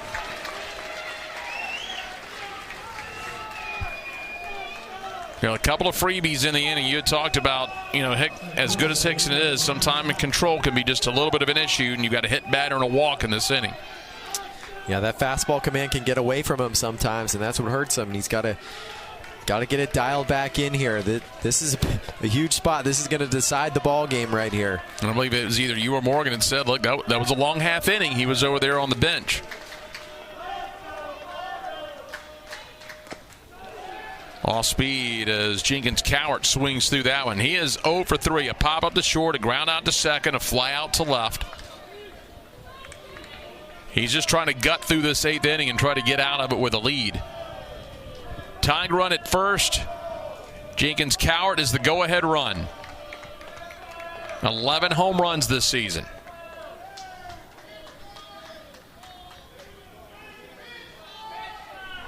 Time called by Garza. He jumped up out of his stance right before a potential, pitch clock violation. 0-1, grounds it in the hole at short. Little trouble picking it up. Everybody is safe. It's a 2-run game as Jenkins Cowart able to get Johnson in from third. That was a good pitch to hit for Jenkins Cowart. He was a little bit late on it, a little bit on top of it. It was a perfect double play ball for Rice to get out of the inning, and Rydell just couldn't hang on to it.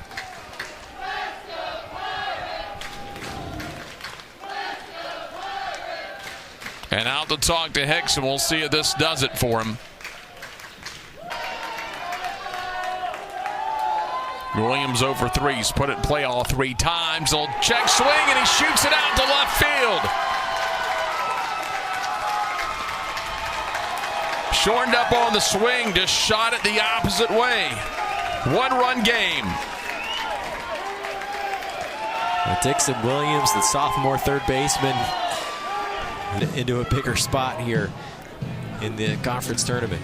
Well, we talked about how it is when you play at ECU, how you can feel the momentum swing in just one at bat or one pitch, and you could almost feel it here on a neutral side in Clearwater. Barini hit a high fly ball deep in the corner to right field. McDonald had it tracked down, but about the last 2 or 3 steps, all of a sudden you could see him look up and the sun in his face and couldn't make the play. Barini gets the triple, ends up at third, then comes the hit bat or the RBI single, the sac bunt, another freebie and a walk. A double play that could have ended the inning ends up in an error, then the RBI single. All of a sudden, here come those ECU Pirates. A couple miscues from Rice defensively opened the door. And ECU, if you give them those extra opportunities, they're going to take advantage. And here they are right on the doorstep of tying this game or taking the lead. And Vincent coming in out of the pen. Relies heavily on the fastball, good velocity with it, averages 92 miles per hour, and then he'll mix in a breaking ball in the upper 70s. Justin Wilcoxon, the senior, came into today 310, 14 homers, 42 driven, and you talk about the importance of that 5th run. Baseball coaches, sometimes I've heard him refer to it as a quote-unquote 2-possession game, even though there's no possessions in baseball, but that grand slam, get a big enough lead a grand slam can't get you. Well, now ECU's in position. The grand slam can get you in a big, big way, but a base hit here likely gives the Pirates a 5-4 lead. Misses outside to Wilcoxon.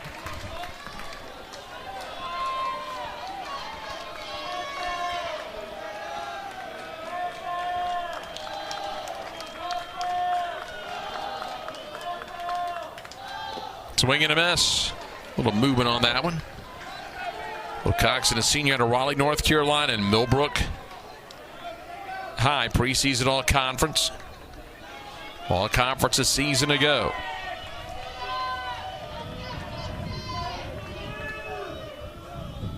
Big 1-1, swing and a miss. If he gets a fly ball, there's a chance to tie it up with Starling at third. A base hit gives him a lead. He puts one in the alley. He can open it up, and all of a sudden, Pirates would be 3 outs away from taking this one. And Wilcoxon just looks a little bit uncomfortable at the plate right now against the lefty Vincent. 1-2, reaches out, and that one's going to get down, and this ball game is tied up. Wilcoxon comes through. Well, great job by the senior Wilcoxon. After a couple tough pitches with 2 strikes, he shortens up, stays back, just goes opposite field. And just like that, ECU has tied up this ball game. You open the door a crack, they're coming right through it. Pretty impressive. The last 2 batters go opposite field. Williams kind of stuck the bat out there, punched it out to left field. Wilcoxon a full swing, able to go with the ball down and away. Now the go-ahead run 90 feet away.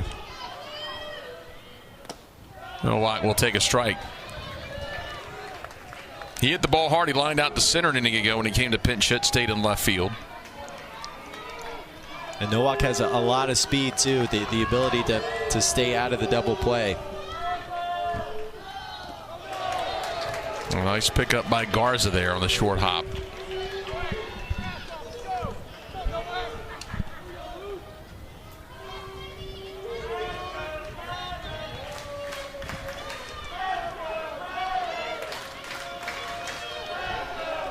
th game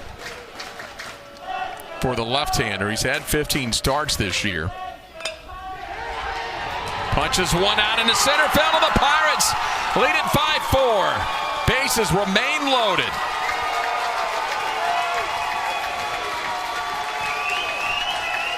Three straight opposite field singles by left-handed batters for ECU. A good approach at the plate, just not trying to do too much. Just hand it over to the next guy. Just a little poke over the heads of the infielders, enough to get the run home, and they've done that 3 at-bats in a row. And here's Barini. He started the inning off with a triple to the right field corner. And they're not trying to do too much. Look, they're punching it out the opposite way. Not trying to get too big. 3 straight RBI singles for ECU. Barini will take it down and in. Williams at third, Wilcoxon at second. No walk at first.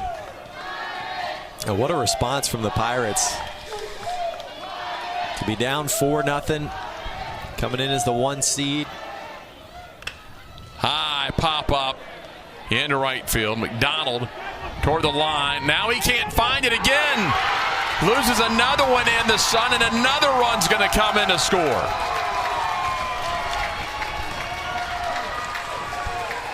Wow, what a tough inning it's been for McDonald and Barini. Both times Barini's been at the plate, lifts a fly ball over there, and McDonald loses it in the sun both times. A couple big breaks for the Pirates, and they take advantage. So you usually teach your hitters, line it up, hit line drives. Right now, if you're Cliff Godwin, tell Barini to hit it in the air. Hit it in the sun. It's worked out twice for him. Well, McDonald did have the sunglasses on that time. The previous time he didn't.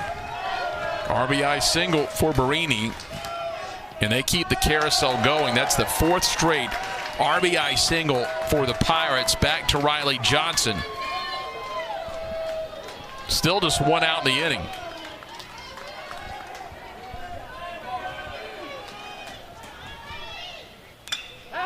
Drills this one into right center field. This one is deep off the wall. That's going to clear the bases.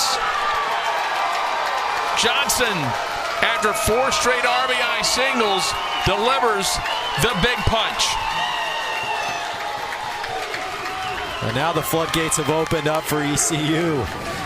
Handed over to the next guy, Riley Johnson gets a fastball right over the middle of the plate. Good uppercut swing, hammers it into the gap to drive in 3. And the Pirates have broken this one open.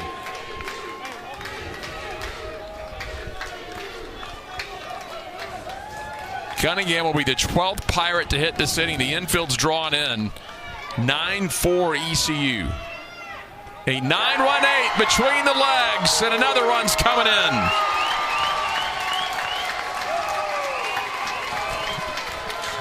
Ten runs in the inning for ECU. Anytime Rice made a mistake, the Pirates have taken advantage. You cannot give these guys any extra opportunities. They get another one there, and Riley Johnson coming on home. And what a response from ECU after trailing 4-0. They score 10 straight. The only out of the inning was a sacrifice bunt. Held back 1-1. Well, look, it's not just cliche when we talked about it early in this game, even midway to late, that it takes one thing to see ECU blow up for a big inning, and you're watching it happen right now. 1-1, down and away. You could feel it when Barini got on with the triple to start the inning. They get a little break that goes their way. The crowd starts to get into it. The dugout starts to get into it. You could feel that this had the chance to be a magic inning for the Pirates, and they capitalized. 2-1. Well, again, you take a look at all the crazy things that have happened this inning. It's probably the 2 balls that Barini's hit that have been the biggest. The triple and the single, both lost in the sun. Like, that started the inning off. If he doesn't lose the ball in the sun, makes that initial play against Barini, nobody on, 1 away, you're just kind of working through, and you got Hicks in your closer in there, and you're working through the inning. But triple started off, and as soon as Barini ended up at third, you could just tell. You heard the Pirate dugout, as you mentioned, the Pirate fans in here. You could just feel it really start to turn. Full count, 3-2. Cunningham to right field. This one is going to be tracked down, and there's 2 away. That was one of the better hit balls of the inning, besides the Johnson triple. But McDonald did a good job to track that one down. He didn't have to look directly into the sun that time, moving back to his right. Well, we've talked about it. Here's the difference. This first year for Rice in this tournament. First time they've played in it. The Sun's the Sun. Doesn't matter what ballpark you're playing in, but it is unfamiliar territory for the new teams in the league.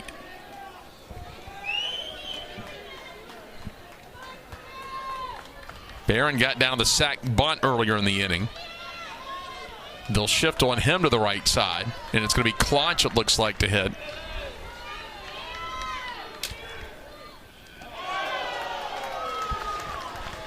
Well, now things are setting up nicely for the Pirates. They can finish this one off. Just have to get 3 more outs. They've got Trey Savage, their ace, one of the best pitchers in the country, set to start on Thursday.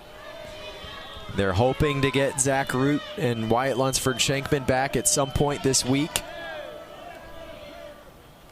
Claunch trying to push it. Claunch 256. He's got a pair of home runs this year. The Pirates are set up to make a run in this tournament. They've won their 5th straight regular season title, looking to win the tournament and improve their NCAA tournament standing. They're projected to be the number 15 seed in the tournament right now as a host of a regional. They'd like to improve upon that. Third base with the shift on, and Claunch reaches. Well, nicely done by Cam Claunch. Take what they're giving you. They're going to shift you like that and play deep at third. Just a little bunt single. You could see how far away the third baseman Johnson's playing. And no chance to make a play on that. So the Owls going to make another move. It's going to do it for Vincent. It looks like they are headed back to the bullpen. We see him walking down the stairwell right now.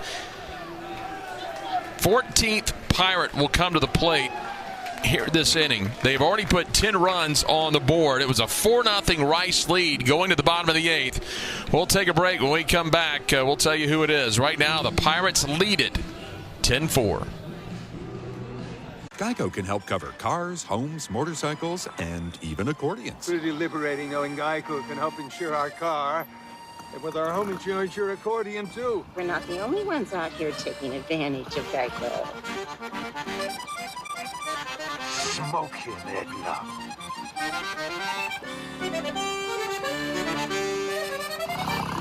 You sure showed him. I bet your pickled peppers I did. Whatever you need, from coverage to service, get more with Geico. Sure, there's food at home. But is there a McDouble with extra pickles, a side of fries, and a high C at home? Don't be ridiculous.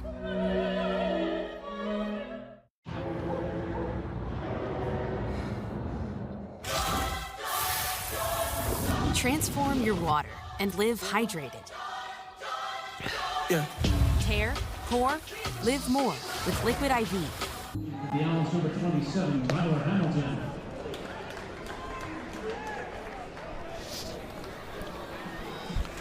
ECU leading the Rice Owls. Vincent lasted just a third of an inning. 5 hits, 4 runs.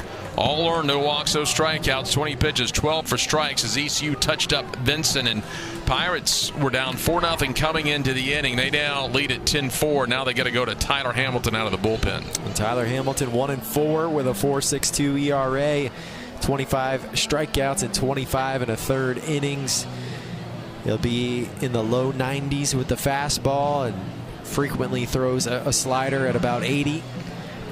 And East Carolina has broken this one open with 10 runs in the inning. A couple of miscues defensively from Rice opened the door, and the Pirates kicked it down to take control of this game. To be the third pitcher that Rice has used. Those Pirate fans down there, these young men, we've seen them almost every year. They'll be down there at the Pirate flags hanging out behind home plate, and you'll see a lot of them this week. They have a good time back there. They're having a real good time now. It's pretty dicey there for about 8 innings, and so they blew it open here in the bottom of the 8th. Yeah, Pirates were trailing 4-0, and then all of a sudden, Joey Barini gets one in the air deep to right. McDonald loses it in the sun, ends up being a triple, and there we go. That started the rally, and it hasn't ended yet.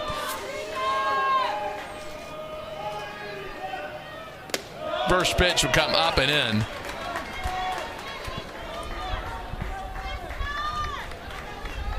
One 1-0 here on Starling.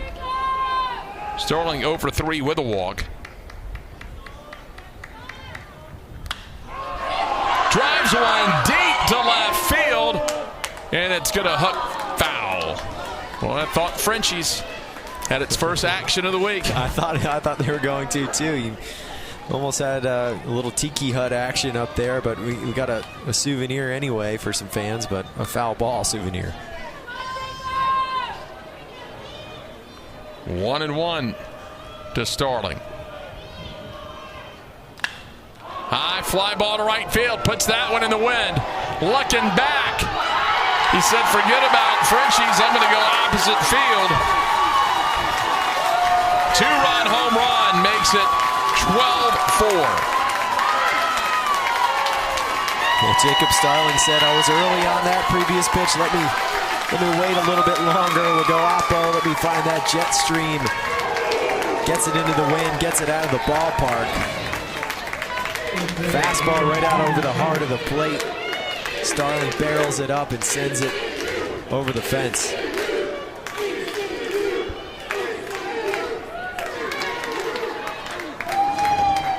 Eighth home run of the year for Starling. High pop up into right field. McDonald started back. He's coming up now. And that one a little bit behind it, but he hangs on to it. 12-run inning. Strung together some singles going to the opposite field, and Starling put the cap on it with a 2-run homer, and what an inning for ECU. And now they're going to go to Danny Beal, their veteran workhorse out of the pen, the senior with a 3 ERA on the year and 45 strikeouts in 63 innings. So Wallace, an inning, no hits, no runs. He walked 3, no strikeouts. And again, Norby kind of quietly now with a 12-run inning. Norby set him up. This spot started to start out the tournament earlier today. 5 innings, 5 hits, 3 runs, a couple of earned, and 3 walks. And so you see that from a lot of teams. Can you take a chance the first day? They did. Norby ate up 5 innings for him. Then the offense, explodes in the 8th inning. Now the Pirates 3 outs away from moving on to the winner's bracket on Thursday. You got to think the rest of the bracket thinking maybe 30 minutes ago, since it's a 29-minute inning, okay, well, here we go. It's going to be an upset the first day, and ECU will have to make their way back. Now it's they just had their scare. Now they're in their winner's bracket, and they're resetting the rotation on Thursday. ECU's in the driver's seat right now. They'll get the day off tomorrow. They have Trey Savage, who's likely going to be a top 15 pick in the MLB draft this summer. He will start on Thursday, and they are set up pretty well to make a run through this tournament. But that's going to be a really fun matchup on Thursday with Trey Savage going against the freshman phenom Tommy Lepore from Wichita State. And you saw it's going to be UAB and Rice tomorrow. And we talked about getting momentum for UAB late in the game. They scratched out a run. They got a few hits in the night. Here's a slow roller to short. Rainey on the run in time, and there's one away. But it's 2 different teams now coming in tomorrow. You got UAB may got just a little bit of momentum coming out of that loss earlier today. Meanwhile, Rice up 4-0 to see a 12-run inning. That you talk about a quick rebound tomorrow for a 1 o'clock elimination game, but mentally kind of get back in tune. Yeah, you got to reset mentally, and I mean, what a tough way to play the end of the game for Rice. I mean, they did such a great job through the first 7.5 innings, and they got a really good performance on the mound from McCracken. McDonald had a great day at the plate, and they had some really tough at-bats that they had to grind out. They really grinded to get those 4 runs, and man, you got to tip your cap to the way Rice played early, but then just 2 or 3 miscues defensively, a couple walks, couple hit by pitches opened the door for East Carolina, and you can't do that against a team like the Pirates because they're going to take advantage. There's Rydell. He's 0 for 3 with a walk, and so much we talk about because it's going to stick out a 12-run 8th inning. But you can almost go back to Cunningham making that 3-6-3 double play in the top half of the inning to hold Rice to just 1 run and keep it a 4-run game. And that may have kind of sparked a little bit something that, hey, we're still in this. We've got 6 outs to go. It's only a 4-run game, and that carried over to the bottom of the inning as Rydell takes his 2nd walk of the day. That was a key play. I mean, a quick reaction by Cunningham to his left. He was drawn in expecting a bunt. Was able to keep that ball on the infield and then turn the double play. I mean, if that ball gets by him, that could have been a completely different inning. Rice could have tacked on a couple, and we could have a whole different ball game. So several key plays in that 8th inning have contributed to this East Carolina lead. That could have been the big inning. Remember, the bases were loaded on that 3-6-3 double play. That would have been at least 2. If that gets in the corner, maybe 3 runs for the Owls. 0-1 here to Gallo. Runner's going to go. They will not even make the throwdown with an 8-run lead right now. No need to. They're working for the outs at the plate.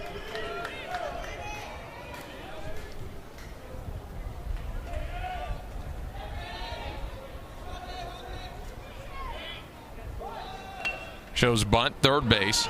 Williams, bare hands, in time to first. Wow. Dixon Williams. Looking like Nolan Arenado down there. That's a Gold Glove caliber play. Didn't even need the glove to make it.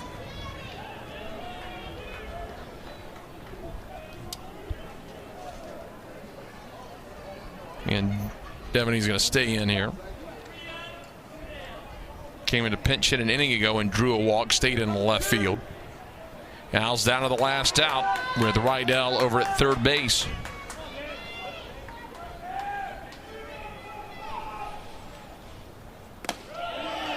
That'll miss on the outer half.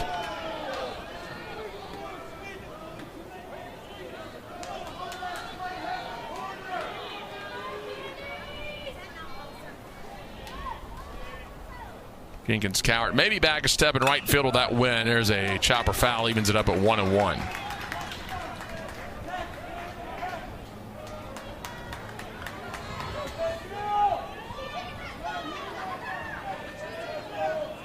Infield maybe a step toward the right side of the lefty.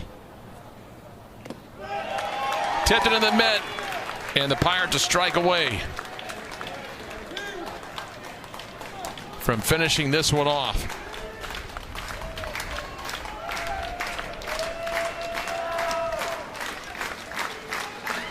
One-two. Swing and a miss, and that will end it. A crazy game. And Rice had control up till the bottom of the 8th.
2-0 Rice lead, and they've got another runner in scoring position with less than 2 outs.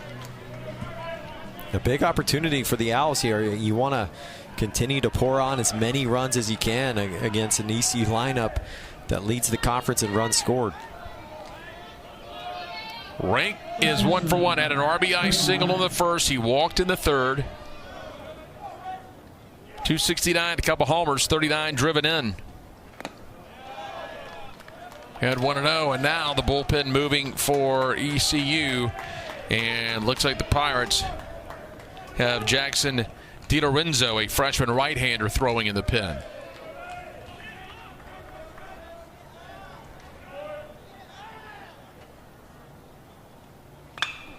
High pop up into shallow right. Jenkins Cowart coming in. But that backs him up a little bit with that win, and he's able to snag it. Throw to third will be a little bit off the mark. We talked about that wind, and it can gust up to 20, 25 miles an hour today. And at the last second, Jenkins Cowart had it tracked down, but that late push and with that tall frame was able to reach back and snag it. Yeah, that wind played some tricks on him. Certainly messed with that ball a little bit. And Jenkins Cowart had to drift back a little bit, but he handled it. For Jenkins Cowart, he's played this outfield. He's been in this wind over the last several years. He knows how it goes here at Baycare. 2 outs now. Rydell takes a strike on the outer half. He bunted out to the pitcher in the first. He lined out the second and the third. There's DiLorenzo.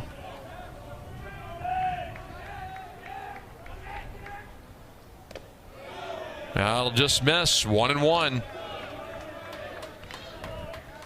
Chance for your senior here. You talked about in the pregame. That's your senior leader there, and your guy you want to come through with the big hits. Got a 2-out RBI waiting at third, and he's ahead 2-1 of the count. Yeah, this is your guy. Jack Rydell, 15 homers on the year, senior shortstop. This is the guy that they look to in big spots, and Rice could use a base hit from him here. Down and away, a hitter's count now at 3-1. Gallo on deck, a right-hander. If they lose the left-hander here, the lefty-lefty, they may flip it to righty-righty with DiLorenzo out there. Shows bunt, pulls it back, full count. Yeah, this is probably going to be the last hitter for Norby either way. Infield shifts a little bit toward the right side. Outside, and it's first and third as Rydell will draw the walk.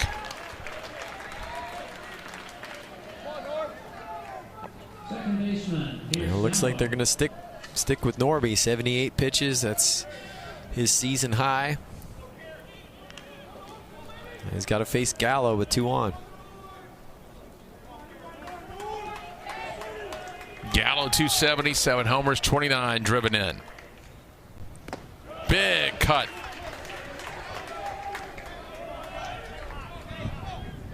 And Norby starts him with the sweeper.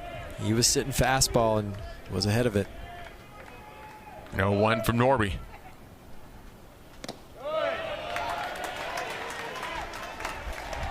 Up and into Gallo.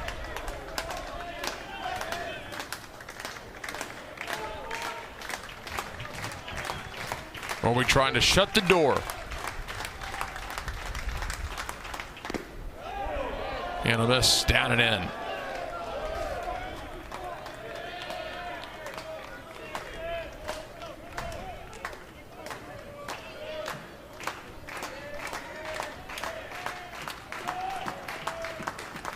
Now the 1-2, ground ball left side.